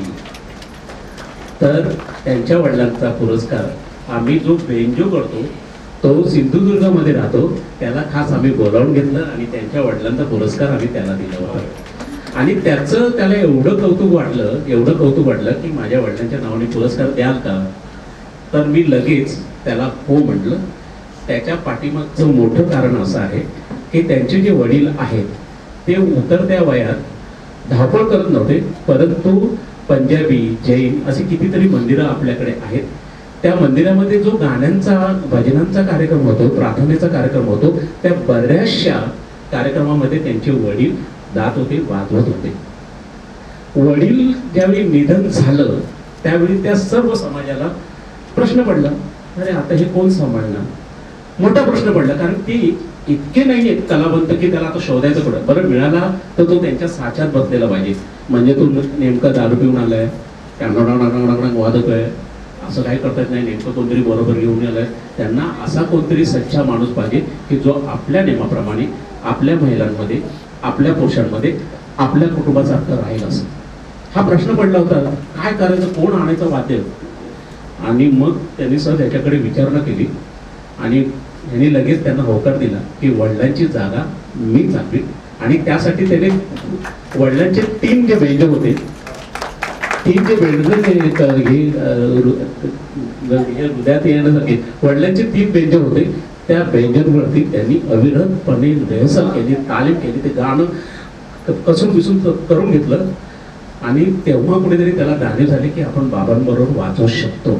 आणि आता सध्या त्या संपूर्ण देवळात जवळजवळ 4-5 देवळामध्ये बेंजो वाजवण्याचं काम हे करतात. त्याच्या पलीकडे महानगरपालिकेमध्ये वरिष्ठ अधिकारी आहेत. काय गरज नाहीये रात्री जायचं 9:30 वाजता आणि 12 वाजेपर्यंत वाजवायचं आणि ते बेसोडपणे गात असतील, कसेही गात असतील. तर ही साधी गोष्ट नाहीये. ही केवळ वडिलांची किमया, ही केवळ वडिलांचं आपलं नातं अबाधित ठेवलेलं आहे. आणि मी लगेच होकार दिला की तू ये, हा पुरस्कार जो इथे आला, हा पुरस्कार त्यांना दिला. त्यांनी तो पुरस्कार घेतला, त्यांनी मनोगत घेतलेलं. मनापासून तुमचा आभार.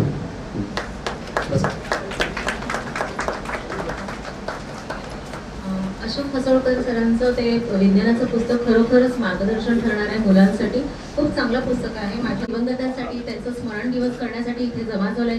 तर जेव्हा आपल्या घरातली व्यक्ती जाते तेव्हा आपल्याला काय वाटत असतं तेवढंच फक्त 4 ओळीतच. सरांचं खूप लक्ष असतं आमच्याकडे, पण मी त्यातल्या त्यात संधी जाते पटकन. कसा साधू संवाद आता, आपल्याला प्रत्येकाला असं वाटतं, कसा साधू संवाद आता, कसा मागू सहवास आता, कसे मिठू हे अंतर आता, दृष्टी कधी पडणार नाही, हसत मुखही मूर्ती आता, कशी मिळेल न सांगत कोणी, चरण धूळ ही मस्तकी आता, मार्गक्रम हा आहे कुठला, मार्गक्रम हा आहे कुठला, मागे निव्वळ स्मृती आता, मागे निव्वळ स्मृती आता.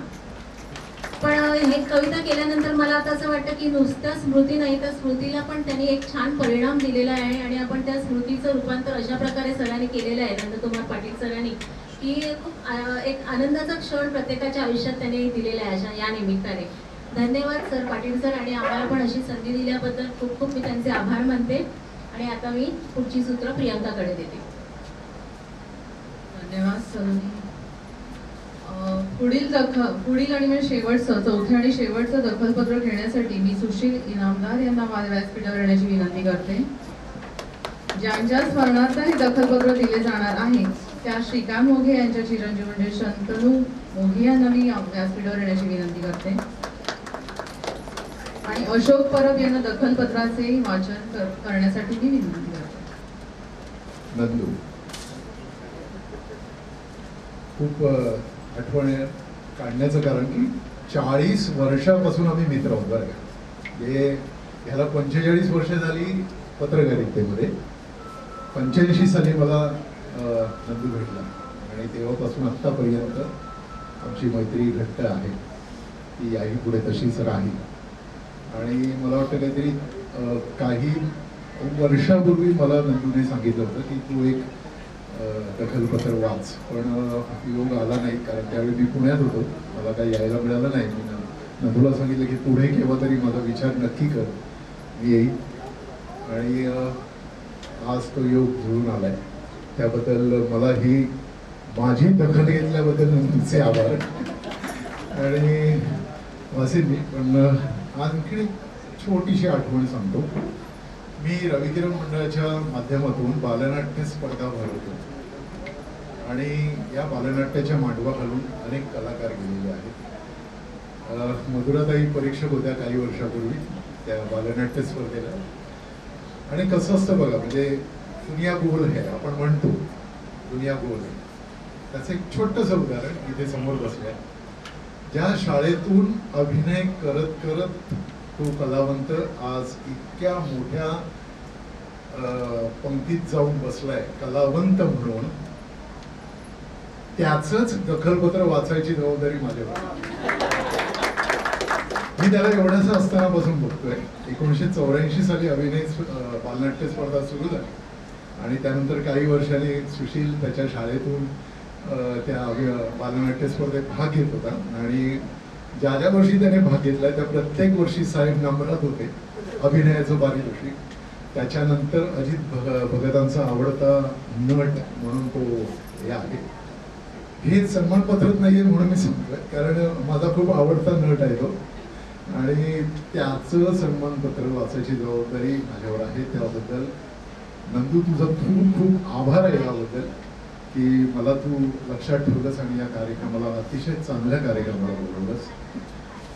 तुम्हालाही नमस्कार, कारण एवढ्या मोठ्या दिग्गज अभिनेत्याचं त्यांच्या नावाने पुरस्कार त्यांना दिला जातोय आणि आमच्या लहानपणी आम्ही पाहिलेले चित्रपट आम्ही जातो आमच्या जवळ वगैरे सगळं. आणि एकंदरच श्रीकांत मोगे म्हणजे काय, म्हणजे पुलंची साक्ष. मनी होता भोळेपणा, मनी होता भोळेपणा, कधी न दाखविला मोठेपणा. चेहरा होता सदा हसतमुख, चेहरा होता सदा हसतमुख, सर्वांना दिला आनंद कुंकू. अजूनही होतो भास, अजूनही होतो भास, तुम्ही आहात जवळपास. शांती लाभो तुमच्या आत्म्यास, हीच विनंती परमेश्वरास. शांती लाभो तुमच्या आत्म्यास, हीच विनंती परमेश्वरास. श्रीकांत मोगे, स्वर्गवास, 6 मार्च 2021. श्रोताकुल, कलाश्रम परिवार आणि तुम्ही. दखलपत्र. सुशील माणिक इनामदार. सुशील माणिक इनामदार. इमाने इतबारे कला साधक, अभिनेता, दिग्दर्शक म्हणून तुमची प्रायोगिक आणि व्यावसायिक रंगमंचावर ओळख आहे. घरात आईच्या निमित्ताने स्वर दरवळत होता, पण कर्तव्यदक्ष, सतर्क असणाऱ्या पोलीस सेवेला वाहून घेणाऱ्या घरात या गोष्टीला थारा नव्हता. वडिलांबरोबर तुम्ही सुद्धा पोलीस सेवेत दाखल झालात. रूपरंग, आत्मविश्वासू, महत्वाकांक्षी अशा तुमच्या व्यक्तिमत्वाला कोंबून राहणं काही मान्य नव्हतं. शाळेत, कीर्ती महाविद्यालयात तुमचा मोहून टाकणारा जोश, उत्साही अभिनय अनेक दिग्गजांनी, प्रज्ञावंतांनी पाहिला होता. त्याने तुम्हाला स्वप्न दाखवले आणि ते सत्यात उतरण्यासाठी तारेवरची कसरत केली आणि ती कसरत सरस ठरली. कारण पोलीस ड्युटी आणि रंगमंचावर टाळ्या सोबत मारलेली शिट्टी यांचा समन्वय तुम्ही छान साधला होता. इनामदारांचा चिरंजीव माणिकरत्न अशी पावती मिळाली. त्यालाही कारण आहे. झी मराठी, स्टार प्रवाह, मटा सन्मान, संस्कृती कला दर्पण, मराठी नाट्य परिषद, लक्ष्मीकांत बेर्डे झेप या पुरस्काराने तुम्हाला सन्मानित केले आहे. पण मिरवून अभिमान बाळगावा अशी महाराष्ट्र शासनाची अभिनयासाठी असलेली 3 सुवर्ण पदक घरात, हृदयात लकाटताना दिसत. आजवर 2 डझन कलाकृतीमध्ये तुम्ही दिसलात.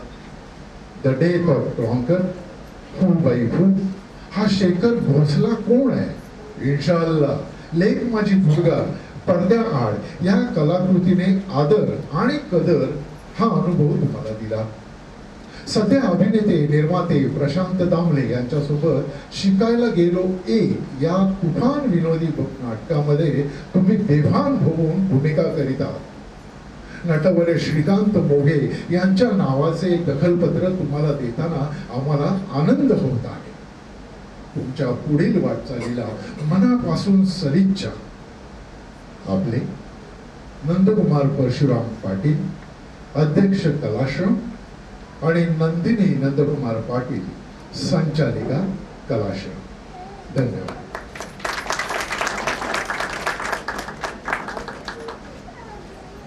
मी मधुरा मॅमला विनंती करते की त्यांनी दखलपत्र प्रदान करावे.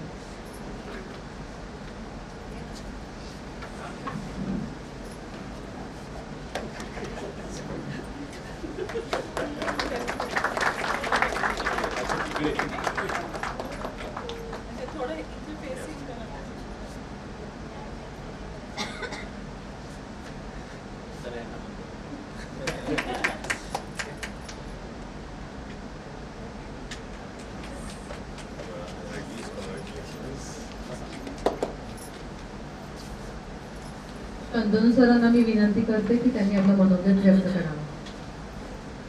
नमस्कार सगळ्यांना. आता आधीचे सगळ्याच लोकांनी जे जे बोलले त्यांनी एवढं आम्हाला धाक घालून ठेवलं आहे की नंदू सर वेळ नाही देणार त्यामुळे तर स्टँड वेळ मागतच नाही, पटकन असंच बोलतो. सर्वप्रथम कलाश्रमचे खूप त्यांचं अभिनंदन.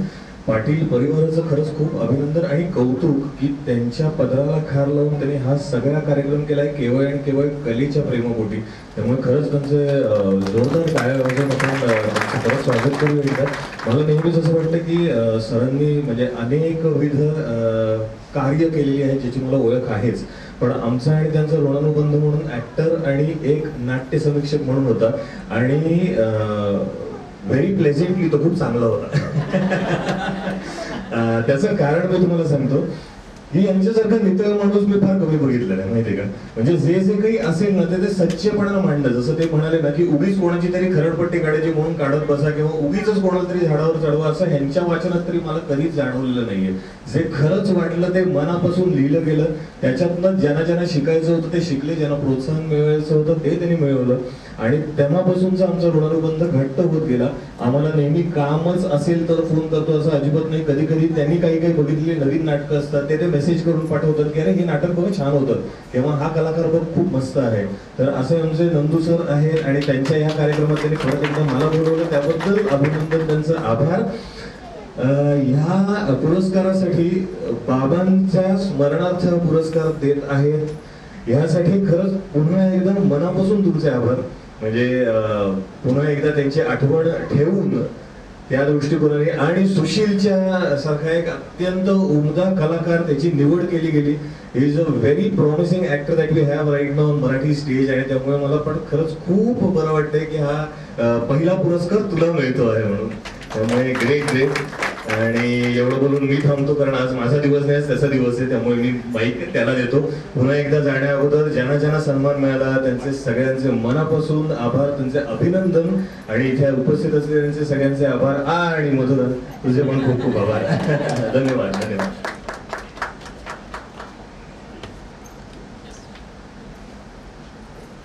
सगळ्यांना नमस्कार. प्रयोग होता आज बोरिवली, शिकायला गेलो एकच. तो प्रयोग संपून आला त्यामुळे लवकर वेळी जरा येता आला नाही, पण ट्रेनमुळे आल्या लवकर पोहोच. स्टार होण्याचं हे लक्षण. खरं तर जेव्हा नंदू सरांचा म्हणजे आम्ही त्यांना नंदकुमार वगैरे असं नाही म्हणून नंदू सरच त्यांचा जेव्हा फोन आला होता, काय होतं कलाकारांच्या आयुष्यात बरेच चढउतार असतात. ज्या दिवशी त्यांचा फोन आला होता त्या दिवशी झालं असं होतं की मला आता पटकन, कारण काय झालं मला इथे आल्यानंतर आता असं झालं की अरे आपण काही ठरवलंच नाही, आपल्याला काय बोलायचं ते माहितीच नाही, त्यामुळे मी खरंच काही ठरवलेलं नाही. आणि जेव्हा नंदू सरांचा फोन आला मला की असं एक श्रीकांत मोघे यांच्या नावाने आम्ही पुरस्कार ह्या वर्षी तुझी निवड झाली तुझ्या नावाची, दोन म्हणजे असं कानामध्ये वाजतं असं काय म्हणजे ते झालं. कारण झालं असं होतं की त्या दिवशी नेमका राज्यनाट्याला मी आता जेव्हा दिग्दर्शन केलं होतं एका नाटकाचं, इन्शाअल्लाह या नाटकाचं, ज्याचं आधी ते अजित सरांनी केलं होतं आणि आम्ही आमच्या डिपार्टमेंटसाठी मी तेव्हा आता डिरेक्ट केलं होतं आणि त्याचा रिझल्ट मनासारखा आला नव्हता, त्यामुळे थोडासा नाराज होतो. पण काहीतरी होतं ना की एका हाताने देतो आणि एका हाताने घेतोही तसं. आणि दुसऱ्या क्षणाला 2 मिनिट रिझल्ट कळल्यानंतर मला त्यांचा फोन आला होता की असं असं, मी 2 क्षण तो विसरलोच की अच्छा आपला असा रिझल्ट लागला होता, ठीक आहे हरकत नाही. पण जेव्हा त्यांनी मला नाव सांगितलं की श्रीकांत मोघे यांच्या नावाने पुरस्कार, मी त्यांना म्हटलं तुम्ही खरंच मला फोन केलाय का, चुकून माझा नंबर लागलाय काय? म्हणलं अरे नाही नाही नाही, तू काम इतकं करतोयस. आणि मला खरंच कलाश्रमचे त्यांचे पूर्ण पाटील कुटुंबियांचे खूप आभार की त्यांनी कामाची दखल घेतली त्यात आणि इतकी मोठी जबाबदारी, इतक्या मोठ्या व्यक्तीचं नाव, इतका मोठा रंगकर्मी ज्यांना आम्ही सिनेमातनं पाहिलं, मी नाटकातनं पाहिलं असं म्हणणार नाही कारण माझं तेवढं वय नव्हतं. आणि पण मला आजही आठवतं सह्याद्रीच्या पाऊलखुणामध्ये वाऱ्यावरची वरात जेव्हा जेव्हा लागतात आणि तो प्रयोग काय केला असेल, म्हणजे ते जे रुमाल गळ्यात घालून ते जे काय नाचायचे, हा हा हा हा, म्हणजे आत्ता माझ्या अंगावरती गाठा आला. म्हणजे मला आणि इथे आल्यानंतर आत्ता इतकी धडकी भरली की त्यांनी इतकं, अरे बापरे, खूप मोठी जबाबदारी त्यांनी दिली आहे. कारण जेव्हा एखाद्या इतक्या महान रंगकर्मीचं नावाने जेव्हा पुरस्कार दिला जातो तेव्हा कलाकार म्हणून आमची खूप जबाबदारी वाढते की आपण उत्तमोत्तम काम केलं पाहिजे, जबाबदारीने काम केलं पाहिजे. आणि मला सगळ्यात अजून एक असा आत्ता शेअर करावं असं वाटतं की मी नाटक करतोय प्रशांत दादाबरोबर, प्रशांत दामले. 2011 साली मला आठवतंय नंदू सरांनी रवींद्रचा प्रयोग पाहिला होता. मी एक नाटक केलं होतं the death of a conqueror, हिटलरची भूमिका होती आणि मी जवळपास 8 वर्षांनी पुन्हा एकदा थिएटरकडे आलो होतो कारण जॉबमुळे मला, माझ्या त्या नोकरीमुळे मला काम करायला मिळत नव्हतं. योगायोगाने ते नाटक आलं, 2 महिने तालमीनंतर ते जेव्हा आलं आणि जे काही लोक भेटले त्यामध्ये नंदू सर होते, इथेच रवींद्रला प्रयोग होता आणि म्हटलं तू परत आलायस हे आज ह्या नाटकामुळे मला कळलं आणि त्याचा खूप आनंद आहे की नाटकामुळे कळलं तू परत एकदा आलायस, डायरेक्ट तुझं काम दिसलं मला आणि हे तुझ्यासाठी माइलस्टोन नाटक आहे आणि ह्याच्यामुळे तुझं एक नवीन आयुष्य सुरू होईल हे मी तुला शब्द देतो. आणि खरंच सर तो शब्द खरा ठरला. त्या नाटकाने पुन्हा एकदा तो 8 वर्षाचा जो गॅप होता तो पूर्णपणे भरून गेला आणि कामं करत गेलो. खूप उत्तम दिग्दर्शन, म्हणजे आता सरांनी अजित सरांचं नाव घेतलं, अजित भगत, उदयदास कदम किंवा आमच्या डिपार्टमेंटचे सुनील कदम, हे सगळे इतके गुरुतुल्य माणसं आहेत की त्यांच्यामुळे शिकत गेलो. आणि रवी किरणची स्पर्धा म्हणजे आता एक असं रिकॅप मध्ये सगळं रिवाइंड होतं तसं एकदम ते रवी किरणच्या सगळ्या स्पर्धा, हाफ चट्टी आमचे केजवी राजा शिवाजीला होते आणि आमच्या गोखले मॅडम होत्या आणि विद्याताई पटवर्धन, त्या कधी कधी आमचं वर्कशॉप घेण्यासाठी इंजॉयला यायच्या. त्या विद्याताई खरं तर बालमोहनच्या, त्या वर्कशॉपसाठी यायच्या आणि मी अगदीच हुशार विद्यार्थी, शांत. मला खरं तर मी तेव्हा विश्वास बसणार नाही, मधुरा स्पेशली तुझा शांत मी ऍक्च्युली म्हणजे घरात गाणं होतं, आई गाणं शास्त्रीय संगीत शिकली होती आणि तसे गुरु म्हणजे शोभा गुंटू मावशी तिच्या गुरु होत्या. कारण हिंदू कॉलनीमध्ये माझं बालपण केलं, त्या अगदीच बाजूचं घर शोभा मावशींचं होतं, त्यामुळे गाणं ते त्या गाण्याचे संस्कार, काम तयार झाले. गळा कधीच तयार नाही झाला पण काम तयार झाले. आणि हे सगळं करत करत असताना त्या रवी किरणच्या स्पर्धा आणि विद्याताईंनी मला विचार, हा तो मुलगा जो आहे, तेव्हा कॉम्प्युटरचं एक युग सुरू झालं आणि कॉम्प्युटर सगळे आपल्या येऊ घातले होते सगळे आणि त्यावरती आम्ही ते एक बालनाट्य एक एकांकिका आम्ही केली होती आणि कम्प्युटरचे युग, कम्प्युटर एक राक्षस की देव असं काहीतरी ते होतं आणि त्या एकांकिके स्पर्धेमध्ये मला फक्त 2 प्रवेश होते आणि त्याच्यामध्ये आहा हा कम्प्युटर असं एक वाक्य होतं आणि दुसऱ्या प्रवेशामध्ये 4 वाक्य होती.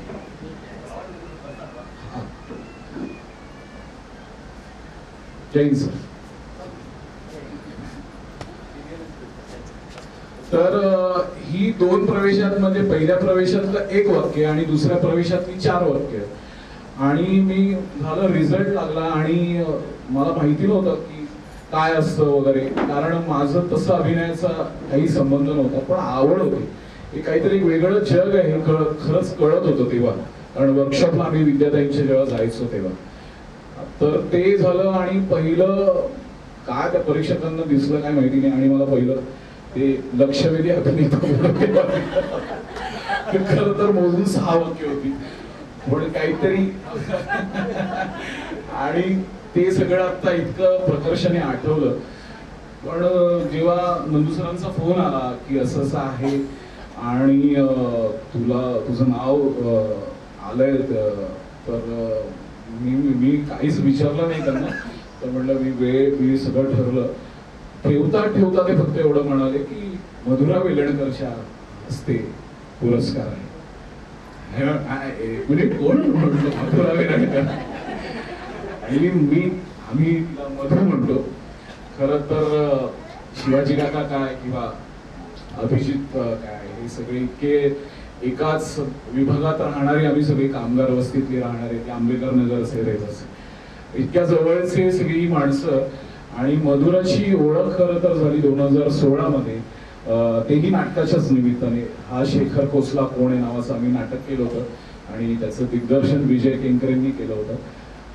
मधुरा यांची ती स्क्रिप्ट होतं ते आणि त्या सगळ्या प्रोसेसमध्ये मी ह्या व्यक्तीला भेटलो.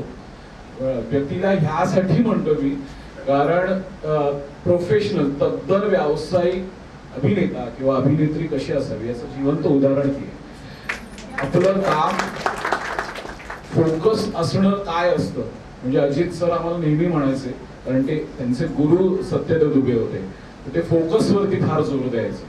तर फोकस असणं म्हणजे काय हे जेव्हा जेव्हा बघत गेलो नाटकात न सहकलाकारांकडनं तेव्हा मधुरा कडे मी बघत होतो, कारण तिच्यावरती फार मोठी जबाबदारी होती, मुख्य भूमिकेत होती ती. आणि त्यानंतर जेव्हा आम्ही ऍक्च्युली रिहर्सलसाठी उभे राहिलो तेव्हा तिच्या इन्स्ट्रक्शन्स नाही हा हे बघ हे असंच करा हे असंच करा आणि काय होतं की आम्ही एकांकिकाने यामधून आल्यामुळे ना सतत ते डोक्यात असायचं की इम्प्रोव्हाइज करूया.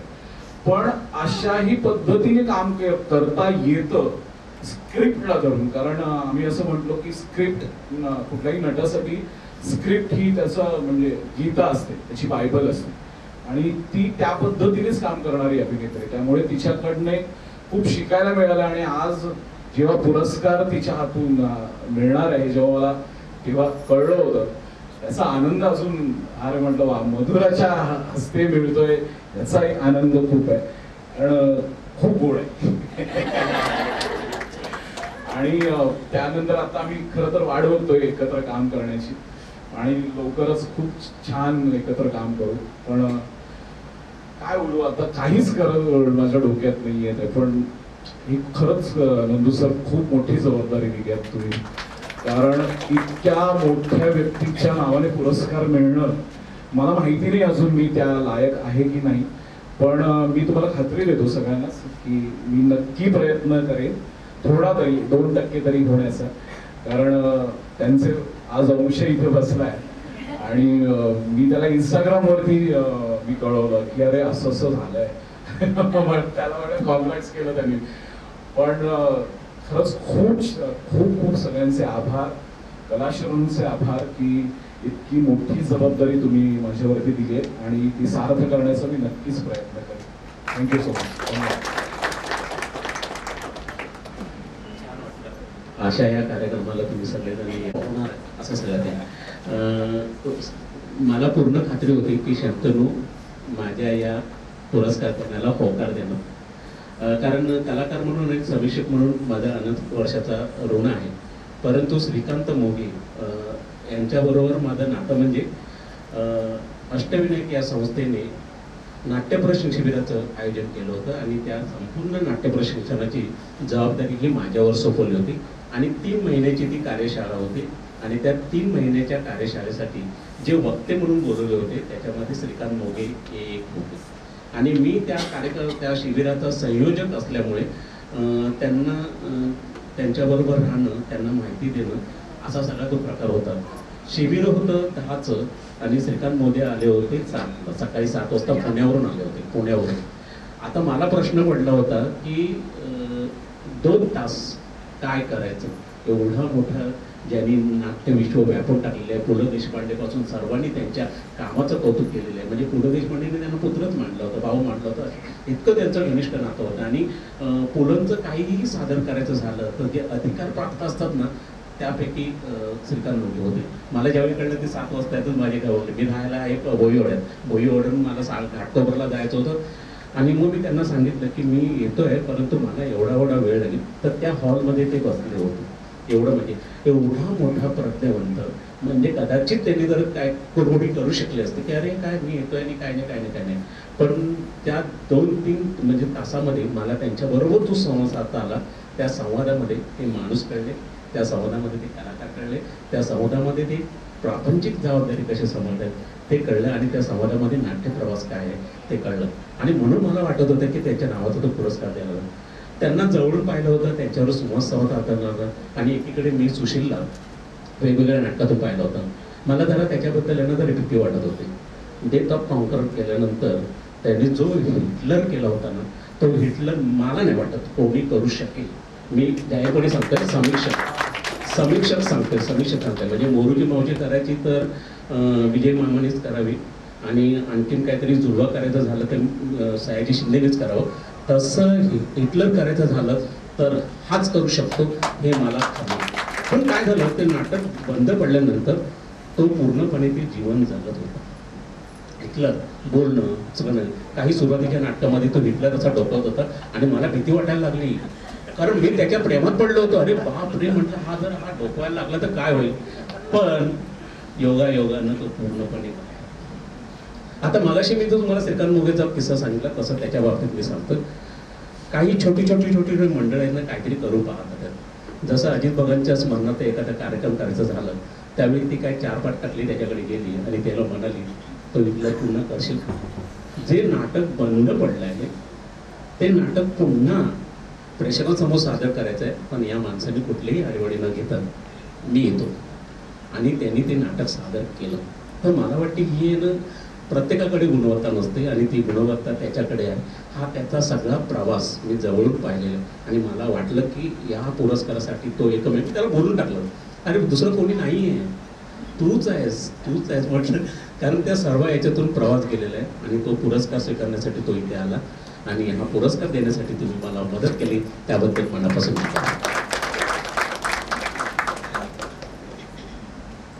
इनामदार यांच्या घोडदौडीसाठी आमच्याकडनं खूप खूप शुभेच्छा. बोलायला लागली.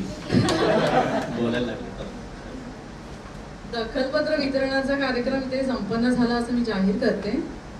मी पुरस्कार प्राप्त मानकरी यांना विनंती करते की त्यांनी व्यासपीठावर यावे आणि आपण पाहुण्यांचा सत्कार.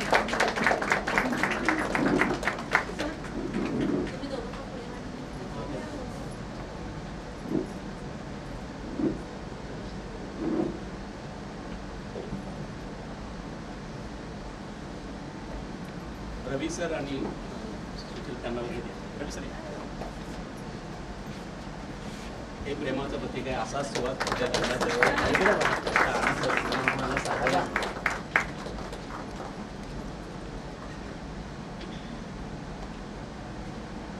आणि महेंद्र सरांना विनंती करतो त्यांनी एक पुस्तक भेट द्यावं.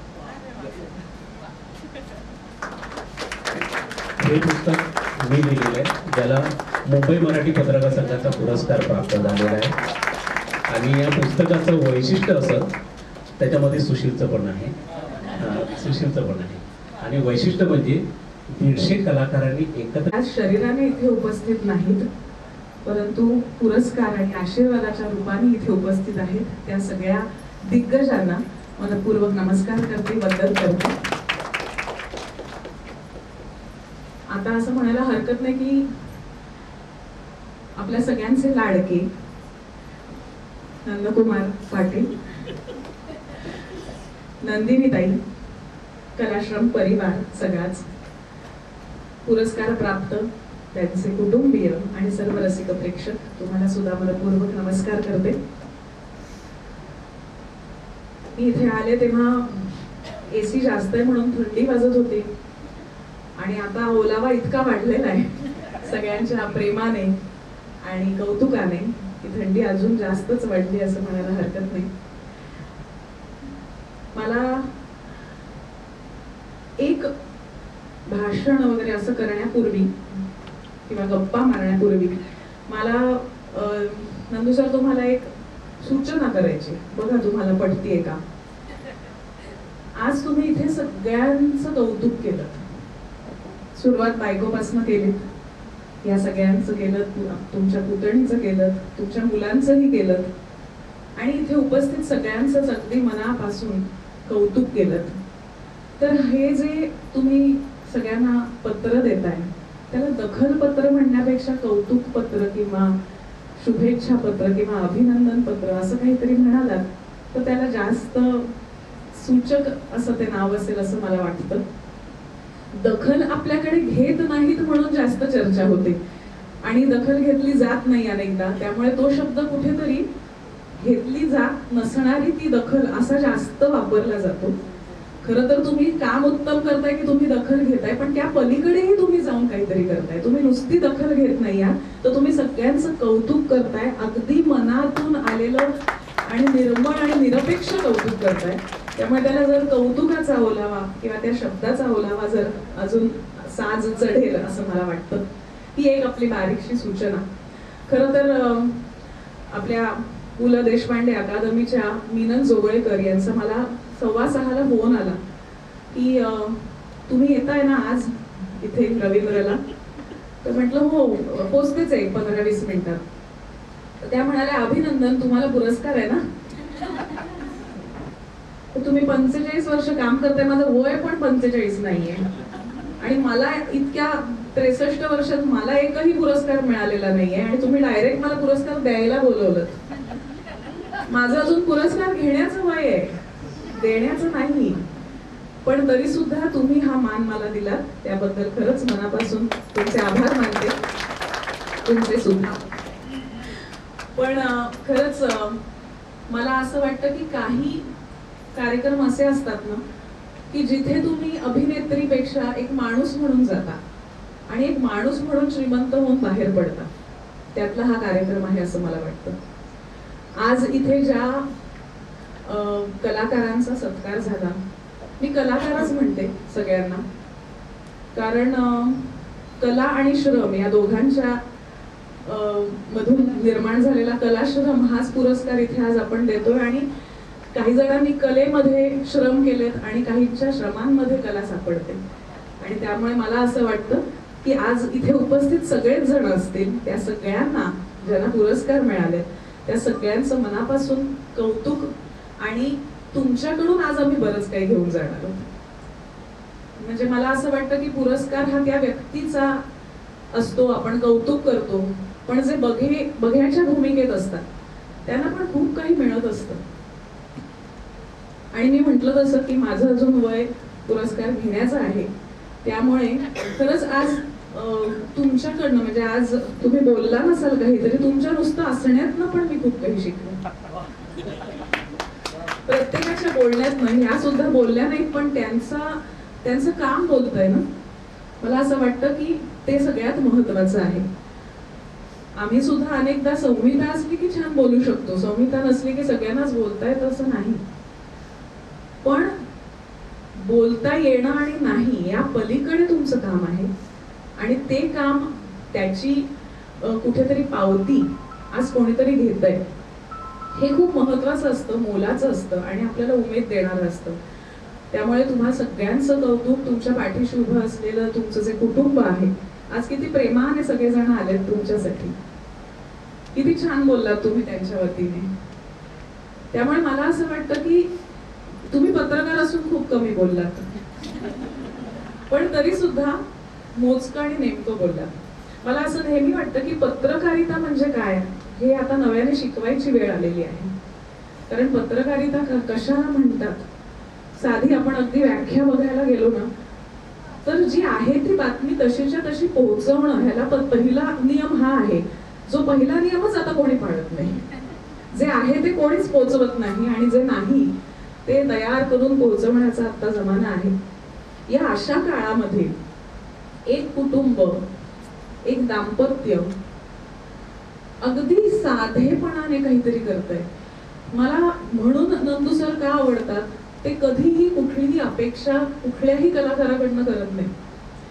ते मला साधारण 50 मेसेजेस पाठवत असतील त्यांनी लिहिलेले ह्याचे, मी कदाचित उत्तरच देत नसेल त्यांना, नाहीच देत. म्हणजे कारण अनेकदा त्या क्षणी वाचलं जात नाही, वाचल्यानंतर लगेच ती प्रतिक्रिया दिली जात नाही. पण त्यांचं काम ते पोहोचवतायत, त्यांना अपेक्षा नाही आमच्याकडनं की आम्ही काहीतरी म्हणू. आणि ज्या वेळेला माणूस या पद्धतीने काम करतो ना, तेव्हा तो मोठा होतो आणि म्हणून तो एकाच किंवा तुम्ही म्हणाला तसं मर्यादित क्षेत्रात सुद्धा इतकी वर्ष टिकून राहू शकतो. मला खरंच त्यांचं कौतुक वाटतं की अनेकदा पत्रकारांना सांगावं लागतं की अहो आम्ही काहीतरी करतोय, ह्याची दखल घ्या, हे छापा, काहीतरी चांगलं लिहा. हे सगळं करण्याच्या आधी ह्यांनी त्यांच्या लेखामध्ये आमच्याविषयी लिहिलेलं असतं. त्यांच्याकडे जाऊन सांगावं लागत नाही. किंवा ते मगाशी म्हणाले स्वतःच्याच बोलण्यामध्ये की मी काही असं कुठल्याही वेगळ्या अपेक्षेने लिहित नाही, मला आवडतं ते लिहितो, आवडतं ते करतो. आणि मला असं वाटतं की आज इथे उपस्थित सगळेच जण जे आहेत ते जे आवडतं ते करतात आणि म्हणून त्यांच्या चेहऱ्यावरचं तेज वेगळं असतं. मला नंदू सरांचं तर कौतुक करायचंच आहे, पण इतकी वर्ष सातत्याने करत असताना नंदिनी ताईंनी त्यांना जो, म्हणजे मी असं म्हणेन की प्रोत्साहन देणं पण गरजेचं असतं. जरी त्यांना सगळं येत असेल, माहीत असेल, ते या क्षेत्रातले असतील, तरी आज तुमच्याशिवाय ते अपूर्ण आहे. आणि त्यामुळे तुमचं योगदानही तितकंच महत्वाचं आहे. किंवा मला तुमच्या सगळ्यांचंही कौतुक करायचंय. प्रत्येकाला त्यांनी संधी दिली, वाचनाची दिली. जे दखलपत्र आहे ते प्रत्येक वेगवेगळ्या माणसाने वाचलं. नाहीतर एकच सूत्रसंचालिका सगळ्या गोष्टी करते असं नाही, तर त्याचं नियोजन खूप छान होतं.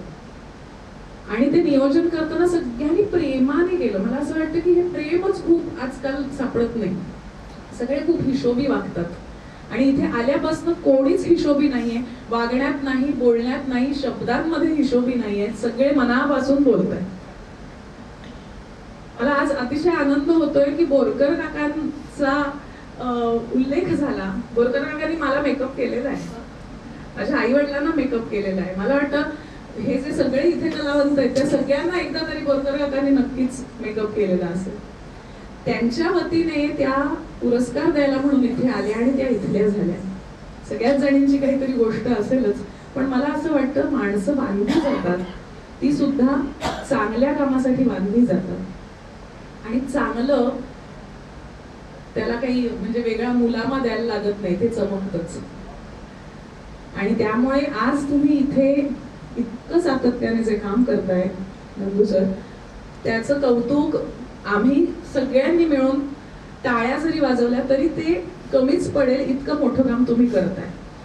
कारण मी अगदी खरं सांगते, एखादा झीचा पुरस्कार नाही मिळाला, एखादा मटा सन्मान नाही मिळाला तरी चालेल, पण असे पुरस्कार मिळणं गरजेचं असतं. कारण ते कुठल्याही अपेक्षेशिवाय आणि कुठल्याही राजकारणाशिवाय मिळत असतं. आणि राजकारण हे आता प्रत्येक क्षेत्रामध्ये आलेलं आहे, स्वैराचार चालू आहे. त्यावेळेला असं साधं, सोपं, सरळ वागणं कठीण आहे आणि देणं तर त्याहून कठीण आहे. त्यामुळे मला असं वाटतं की आज तुम्ही विंदांच्या कवितेसारखं देत गेलात आणि आज देणारे हात आणि त्यांच्याकडनं घेऊन आता ते देणारे हात झालेले आहेत. त्यामुळे मला असं वाटतं की हा परिवार वृद्धिंगत होत राहू. असं तुम्ही दर महिन्याला करते, सोपं नाही. दर महिन्याला म्हणजे मी त्यांना 3दा विचारलं, दर महिन्याला? म्हणजे मला सारखं वाटत होतं वर्षातनं एकदा असेल, की आता मार्च महिना आला तर म्हटलं नाही दर महिन्याला. मी आज आल्यावर परत विचारलं, दर महिन्याला नक्की ना? खरंच सोपं नाहीये.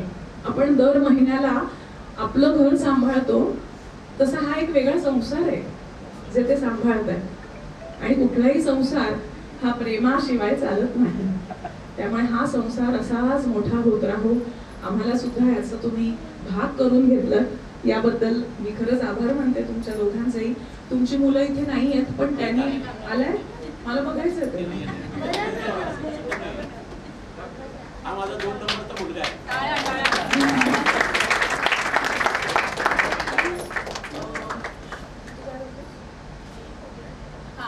हा जे स्कूल ऑफ आर्ट्स नाही तो मोठा. हा आणि पण तू पण जाहिरात क्षेत्रात छान. पण म्हणजे तुमचंही कौतुक की आई बाबांनी जो विचार मांडला त्याला तुम्ही आर्थिक बळ दिलं आणि आर्थिक बळाच्या पलीकडे जाऊन त्यांच्या विचाराला संमती देऊन तुम्हाला हवं ते करा हे म्हणणारी मुलं पण नाहीये तो. त्यामुळे तुमचं सुद्धा खूप मनापासून कौतुक करते. आणि या कुटुंबातली आता मी एक झाली आहे असं समजते पण बसा ना बसा.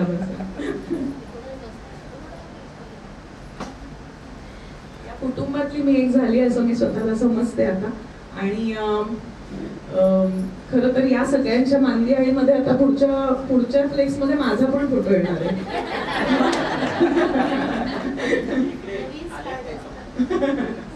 नाही आणि मला मुळात ना हे सगळं कौतुक आहेच पण ज्या पद्धतीने हा सोहळा आयोजित केला जातो की एक स्पर्धा घेतली जाते म्हणजे तुमच्या कलांना कलेला किंवा तुमच्या गुणवत्तेला कुठेतरी कस लागतो ते महत्वाचं असतं. त्याच्यानंतर जी मंडळी नाही आहेत त्यांची आठवण काढणं आणि त्यांच्या आठवणीतून नवीन कलाकारांना उमेद देणं. त्याचबरोबर एखाद्या चांगल्या कलाकाराचं काहीतरी सादरीकरण करणं. मला असं वाटतं की नवीन लोकांना प्रोत्साहन देणं या सगळ्याच दृष्टीने ह्याचं आलेखन अतिशय सुंदर पद्धतीने तुम्ही केलेलं आहे.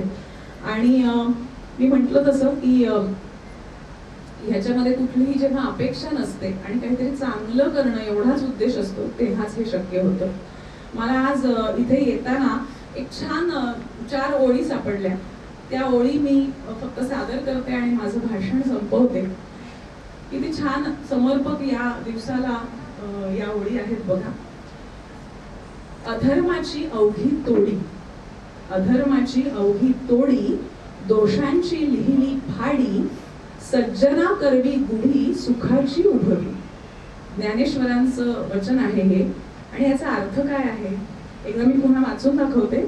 अधर्माची अवघी तोडी, दोषांची लिहिली फाडी, सज्जना करवी गुढी, सुखाची उभवी. याचा अर्थ असा आहे की सज्जनाकडून सुखाची गुढी उभी करण्याकरता मी वारंवार जन्म घेतो. उद्या गुढीपाडवा आहे आणि आपल्याकडे एक सज्जन कुटुंब आहे. त्याच्या करवी हा ज्ञानेश्वर आपल्या सगळ्यांचं आणि कलेचं कौतुक करतो आहे. त्यामुळे मला असं वाटतं की तुम्हाला सगळ्यांना हिंदू नववर्षाच्या शुभेच्छा आणि या कुटुंबाला खूप खूप प्रेम. कारण तुम्ही आम्हाला प्रेम दिलं त्यामुळे आम्ही तुम्हाला प्रेम देऊ शकतो. तुम्हाला सगळ्यांना खूप खूप मनापासून धन्यवाद. हे खरं आहे की पण खरं सांगतो की आम्ही ज्यावेळी सुरुवातीला हा कार्यक्रम करायचं ठरवलं होतं त्यावेळी असं काय घडेल असं वाटलं नव्हतं. परंतु इथे येणारा प्रेक्षक वर्ग हा संपूर्णपणे प्रत्येक वेळी वेगळा असतो. आणि सगळ्यात महत्त्वाचं म्हणजे मी गेली 45 वर्ष काम केले खरं परंतु ही ज्यावेळी माणसं आहेत ना त्यांच्यावरून कधी माझा बोलण्याचा योग नाही. म्हणजे योग्य म्हणजे फायद्याच्या दृष्टीने की तुम्ही इकडे माझ्यासाठी या आमच्या. त्यामुळे मी नेहमी असं बावरलेलाच होतो. म्हणजे याच्यात सगळ्यात महत्त्वाचं म्हणजे नाव घ्यायचं झालं तर शिवाजी साटम यांना मी सर फोन केला. त्यांनी पलीकडून आवाज दिला किती वाजता आणि कुठे. मला एवढा धक्का बसला अरे बापरे असं होऊ शकतं. त्याच्याबरोबर ते बोलले की तुझं काम पण तेवढं आहे आणि त्यामुळे मला यायला आवडेल. आणि असं झालं म्हणजे याच्याप्रमाणे आता महेश मांजरेकरकडे एवढे चित्रपट आहेत अमकायत भरपूर आहे. मी सहज फोन केला की म्हणजे सत्यस्थिती आहे म्हणजे मी वाढून वगैरे काही सांगत नाही. मी म्हटलं महेश माझा असा असा कार्यक्रम आहे आणि त्या कार्यक्रमाला खूप प्रमुख पाहुणा म्हणून यावं. वाक्य हेच कुठे आणि कधी. आता हा मधला जो कालखंड आहे त्या कालखंडामध्ये मला बोलताच आलं नाही, येणार ना मग येणार ना, काही बोलता आलं नाही. पण ज्या दिवशी माझा कार्यक्रम होता त्या दिवशी 15 मिनिटं अगोदर आले होते मी. पु ल देशपांडे अकादमी खाली 15 मिनिटं आलेलो आहे, वरती येऊ. तर हा जो सगळं माहोल आहे, या माहोलांनी मला काहीतरी भारावून सोडलं आणि काम करायला भाग पडतंय. म्हणजे आम्ही हे जे काम करतोय, म्हणजे आतापर्यंत जसं सांगितलं की ह्या स्पर्धेत आम्ही स्पर्धा घेतो, आणखीन एक त्याला कारण आहे. या स्पर्धेमध्ये जर 100 जणांनी भाग घेतला तर 90 महिला असतात.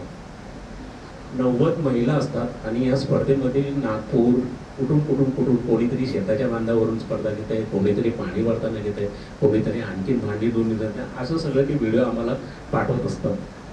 आता ही स्पर्धामध्ये काय होतं की बऱ्याचशा पुरुष कलाकारांना वाटण्याची शक्यता की अरे प्रत्येक वेळी महिलाच काय येतात, पण त्यांना ते माहिती नसतं की 100 स्पर्धक त्याच्यामध्ये 90 महिला असतात आणि 90 महिला या तयारीच्या असतात. परंतु आम्ही अलीकडे एक बदल केलेला आहे की 10 पुरुषामध्ये एक काढायचं आणि करायचं. आणखीन एक गोष्ट मला असं जाणवलंय की माझ्या या स्पर्धेमध्ये महिलांची संख्या का वाढते, त्याच्या पाठीमागचं कारण असं की एकदा भाग घेतल्यानंतर आम्ही त्यांना कधीही फोन करत नाही, आमच्या स्पर्धा आम्ही पाठवत असतो. त्यामुळे त्यांना तर हे सुरक्षितता वाटते की बाबा तुम्ही स्पर्धेत भाग घेताय ना, मग तुम्हाला बक्षीस लागले ना, मग तुमचं अभिनंदन. काही नाही, उद्या तुम्हाला बक्षीस समारंभाला यायचं आहे, संपला विषय. ह्याच्या पलीकडचा जो संवाद नसतो, त्यामुळे त्या भाग घेण्यासाठी आमच्याकडे आता इथे या 3 स्पर्धक आहेत, ते जवळजवळ 2-3 वेळा वेगवेगळ्या कारणाने आलेले आहेत, परंतु मी त्यांना फोन केला असं कधी झालेलं नाही. म्हणजे तो बोलतात ना की उगीच मग काय, मग तुम्ही आमचा असं कधी होत नाही. आई मुले आता त्या महिन्यातून एकदा येतात, महिन्यातून त्याच्या दरम्यान मी तुम्हाला संधी दिली आहे, मग तुम्ही असं करा, मग आज मी तिकडे चाललोय मग तिथे पण या, असं काहीही नाही. विषय आता हा इकडे संपला, बॅनर उतरला की त्यांचा आणि माझा ऋणानुबंध संपला, पुन्हा पुढच्या महिन्यात. तर त्यामुळे त्यांना तो काय बोलतात एक आशादायी वाटतं की ठीक आहे. आणि हे करत असताना काय म्हणजे त्यांच्याकडनं काही अपेक्षा नसतं की तुम्ही आता मी दुसरे प्रोग्राम घेतला तिथे पण या, मग तिथे पण हे करा. काही नाही, आपला कार्यक्रम आहे, घरातला कार्यक्रम आहे, त्यांना असं मोकळं सोडलेलं आहे की तुम्ही मोकळेपणाने काम करा. आणि त्यांचे बिचारे नवरे देखील ना इथे आणून सोडतात, त्यांचे नवरे सुद्धा इथे आणून सोडतात. आता ह्या जे आहेत हे असे सगळे आलेले आहेत की ज्यांना हेरलं आणि त्यांना दिले. तर मला म्हणायचं काय माहिती आहे, हे एक चांगलं असं कुटुंब महापरिवार तयार झालाय आणि या महापरिवाराच्या निमित्तानं तुम्ही सगळे जोडले तर इथे आता जो नृत्याचा कार्यक्रम होणार आहे आशा जोगळेकर आणि त्याच्यासाठी स्मृती तळपदे या आलेल्या आहेत आणि त्या प्रसिद्ध कथक नृत्यांगना आहेत. आशा जोगळेकर यांच्याकडून प्रेरणा घेऊन ते घेतलेले आहेत. तर आशा जोगळेकर यांची आज इथे हे आहे, या महिन्यात स्मृती दिन आहे आणि आम्ही प्रत्येक महिन्याला ज्याचा स्मृती दिन आहे त्या महान व्यक्तीला प्रत्यक्ष कलाकृती सादर करून आम्ही त्यांना आदरांजली वाहतो. आतापर्यंत एवढ्या जणांना वाहिली, आता ती वाहते. तर आता पुढचा जो आहे कार्यक्रम धन्यवाद मधुरा मॅम. आता नैना परटकर यांच्याकडे मी सूत्र देते. नैना एका कंपनीत नोकरी करत आहेत, ह्या सुद्धा कवयित्री आहेत.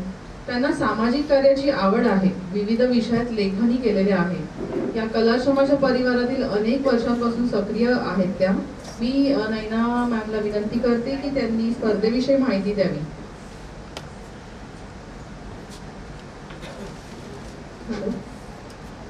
धन्यवाद सखी प्रियंका. उपस्थित रसिक प्रेक्षक हो, नमस्कार. कलाश्रम संस्था स्वातंत्र्य सैनिक डॉक्टर परशुराम पाटील कला केंद्राच्या अंतर्गत कार्य करणारी संस्था आहे.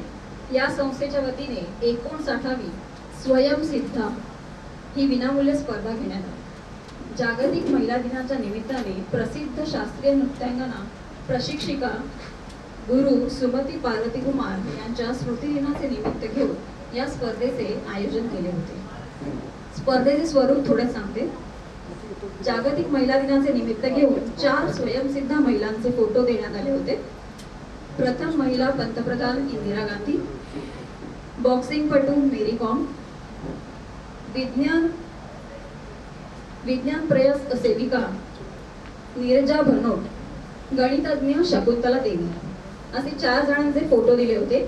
यांच्या जीवनावर हिंदी चित्रपट आलेले आहेत. यातील एका स्वयंसिद्ध महिलेची निवड करून त्यांच्यावर आलेल्या एका चित्रपटाची माहिती स्पर्धकांनी करून द्यायची होती.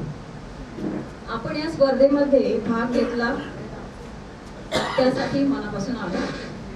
स्पर्धेला स्पर्धकांचा उत्तम प्रतिसाद लाभला. तरी ज्या हेतूने ही स्पर्धा घेण्यात आली होती तो प्रयत्न स्पर्धकांमध्ये कमी जाणवला. बऱ्याच स्पर्धकांनी चित्रपटावर बोलणे टाळले, व्यक्तीची माहिती दिली. काही स्पर्धकांनी 2 मिनिटापेक्षा जास्त लांबीचा व्हिडिओ केला, तर काहींनी ठरलेल्या वेळेत आपला व्हिडिओ स्पर्धेच्या नियमाप्रमाणे 25 पैकी फक्त 4च व्हिडिओ उपलब्ध झाले. 4 मध्ये प्रथम, द्वितीय आणि तृतीय क्रमांक देणे परीक्षकांना उचित वाटले नाही.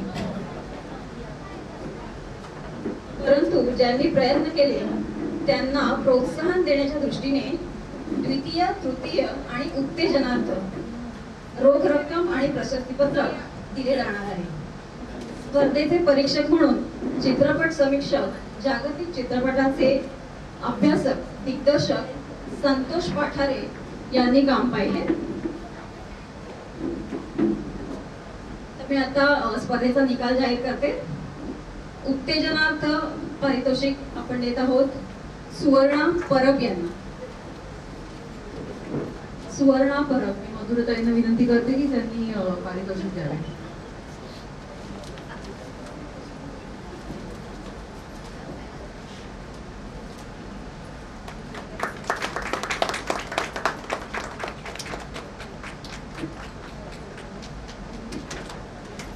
तृतीय क्रमांकाचे पारितोषिक आपण देत आहोत लीना पाटील यांना.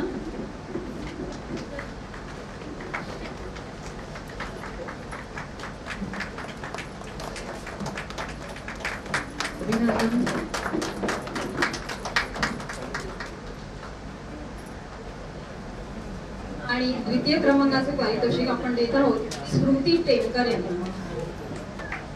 मी म्हटल्याप्रमाणे यामध्ये प्रथम पारितोषिक नाही आहे. द्वितीय, तृतीय आणि उत्तेजनार्थ हे 3च पारितोषिक आपण देत आहोत. सर्व स्पर्धकांचे खूप खूप आभार. पुढची सूत्र सरांकडे. मी प्रिया राजापूरकर यांना विनंती करते की त्यांनी आभार प्रदर्शन करावे. आणि त्याच्यानंतर शेवटला आहे तेवढं झालं. प्रिया राजापूरकर या कलाश्रमाच्या विविध कार्यक्रमांमध्ये सहभागी असतात.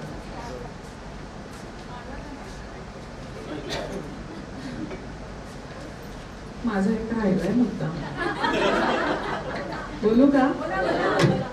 कसं असतं ना, घरातले जेव्हा असतात जवळचे त्यांच्याकडे आपण सगळ्यात शेवटी बघतो. तसं सगळ्यात शेवटी मी बघते माझ्या अगदी जवळचे 2 मित्र माझे इथे उपस्थित आहेत. त्यांच्याबद्दल मी काहीच बोलले नाही, कारण मी त्यांना गृहीत धरलं, कारण ते इतक्या जवळचे आहेत. माझं कुटुंब आहे असं म्हणायला हरकत नाही. शंतनू बरोबर मी काम कधीही केलं नाहीये, पण मी श्रीकांत काका किंवा सुधीर काका या दोघांनाही भेटण्याचाही योग आला आणि ते दोघंही देवस्थानी होते आणि आजही आहेत. त्यामुळे मला असं वाटतं की त्यांचा वारसा हा एक भाग झाला, पण तो स्वतः सुद्धा अतिशय सुंदर कलाकार आहे आणि खूप छान वेगवेगळ्या भूमिका तो छान वठवतो. त्यामुळे मला असं वाटतं की वारसा हा फक्त वंशज म्हणून नाही आलेला, तर अभिनयाचाही वारसा त्याच्याकडे आलेला आहे आणि त्यामुळे आज तो इथे उपस्थित आहे आणि श्रीकांत काकांची आठवण त्या निमित्ताने होते आहे. त्यामुळे खूप बरं वाटलं. आणि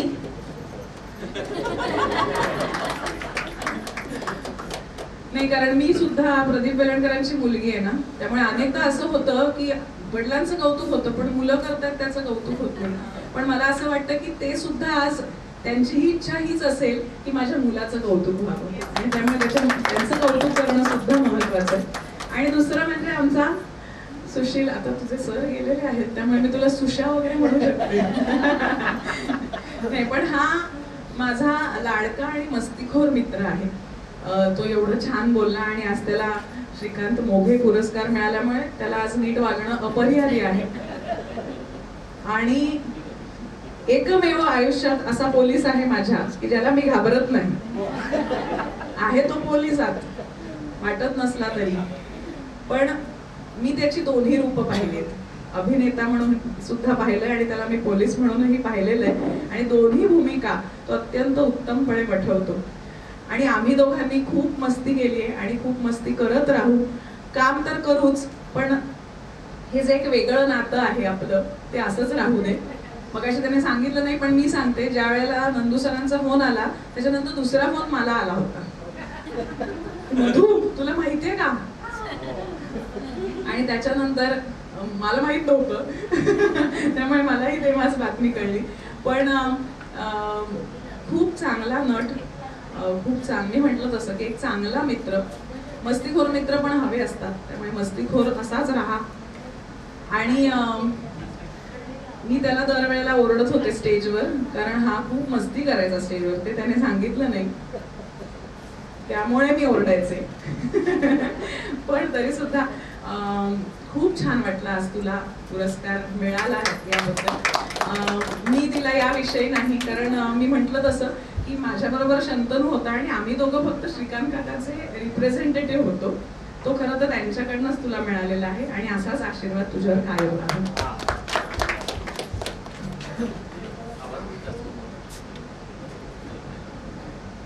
नंदू सरांनी सांगितलंय जास्त बोलू नको, मला माहिती आहे सर्वांनाच घाई आहे.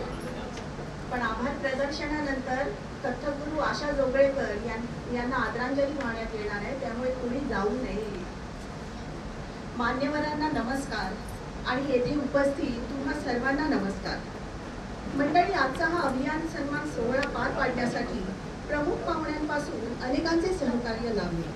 त्यांच्या सहकार्याची दखल म्हणून त्यापरी कृतज्ञता व्यक्त करण्याचे काम आपण आभार प्रदर्शनातून करणार आहोत.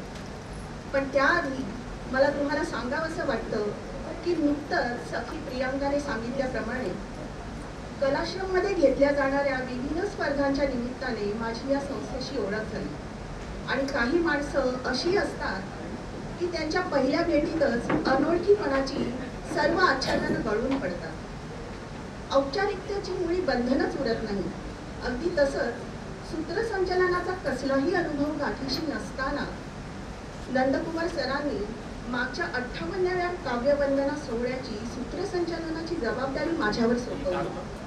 आणि आज मी पुन्हा एकदा तुमच्यासमोर आभार प्रदर्शनासाठी उभी आहे.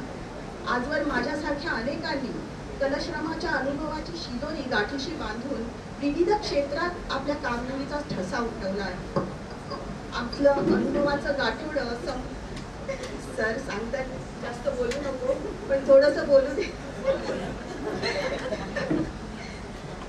आमचं अनुभवाचं गाठोडं समृद्ध करण्यासाठी सर्वप्रथम मी या कलाश्रम संस्थेचे आभार मानते. आजपर्यंत कलाश्रमने अनेक कार्यक्रम पार पाडले. आजचे हे 63वे पुष्प. या यशस्वी वाटचालीमध्ये कित्येक मान्यवरांनी आपला अनमोल सहभाग दिला. आजही आपल्याला एक असंच आदरणीय आणि गोड व्यक्तिमत्व प्रमुख पाहुणे म्हणून लाभलं आहे. ते म्हणजे आपल्या सर्वांची आवडती अभिनेत्री, लेखिका आणि साहित्यिक मधुरा वेलणकर साटम. आपल्या व्यक्त दिनचर्येतून वेळात वेळ काढून त्या इथे आल्या आहेत. त्यांच्या येण्याने कार्यक्रमाची शोभा तर वाढलीच, पण त्याचबरोबर सौंदर्य आणि माधुर्यही वाढलं असं म्हणण्यात हरकत नाही. त्यांचे मधुराम शब्द ऐकण्याची इनक्रेडिबल संधी आपल्याला मिळाली. मधुराजींच्या सहकार्याबद्दल कलाश्रम संस्थेच्या वतीने मी त्यांचे मनापासून आभार मानते. शास्त्रीय नृत्यांगना गुरु सुमती पार्वती कुमार या स्वयंसिद्धेच्या स्मृतिदिनानिमित्त ही स्पर्धा घेण्यात आली.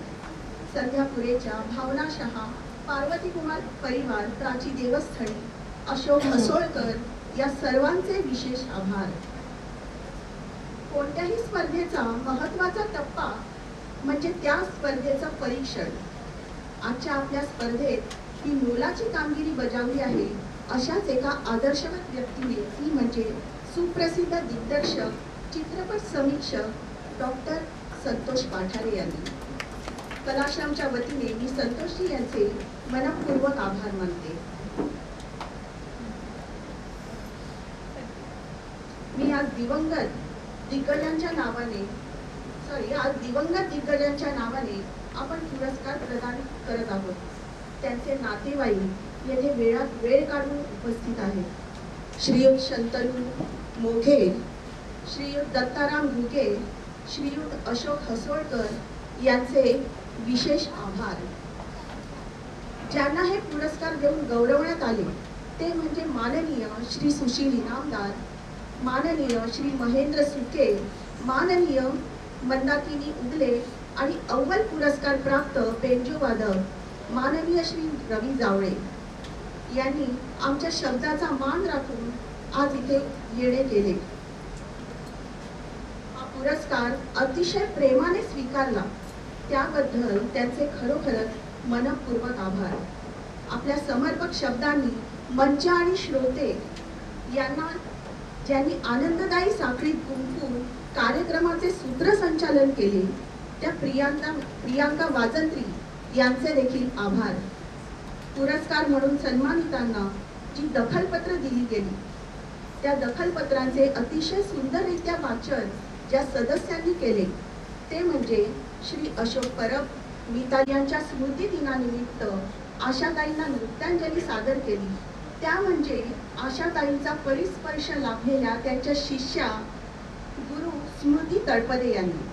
स्मृतीताईंचे मनपूर्वक आभार. या नृत्यांजली त्यांच्याबरोबर सहभागी असलेल्या कुशल आणि निपुण नृत्यांगना सना शर्मा आणि आयुषी शिर्के यांचेही कलाक्रमाच्या वतीने आभार. हा सोहळा ज्या वास्तूत संपन्न होतोय ती वास्तू म्हणजे रवींद्र नाट्य मंदिर येथील पु ल देशपांडे अकादमी. यासाठी ज्यांनी सहकार्य केले त्या पदाधिकाऱ्यांचे आणि कर्मचाऱ्यांचे आभार.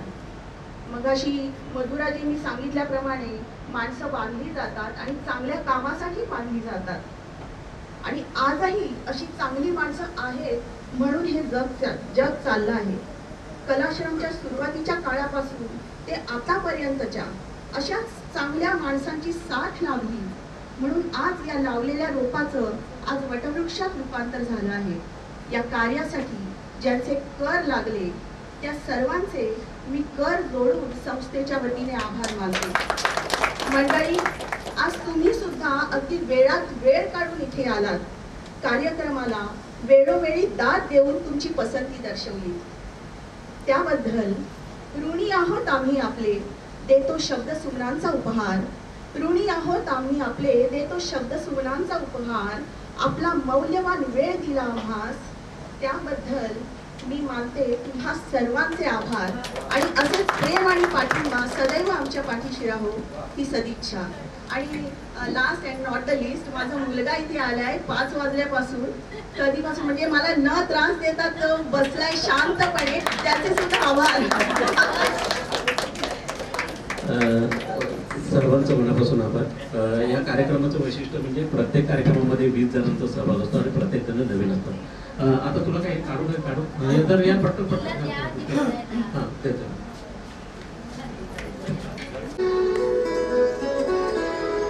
हीच मुची प्रार्थना, हेच मुचे मागणी, हीच मुची प्रार्थना, हीच मुची प्रार्थना, हेच मुचे मागणी, माणसा मागणी, हीच मुची प्रार्थना. धन्यवाद. खाली बसा.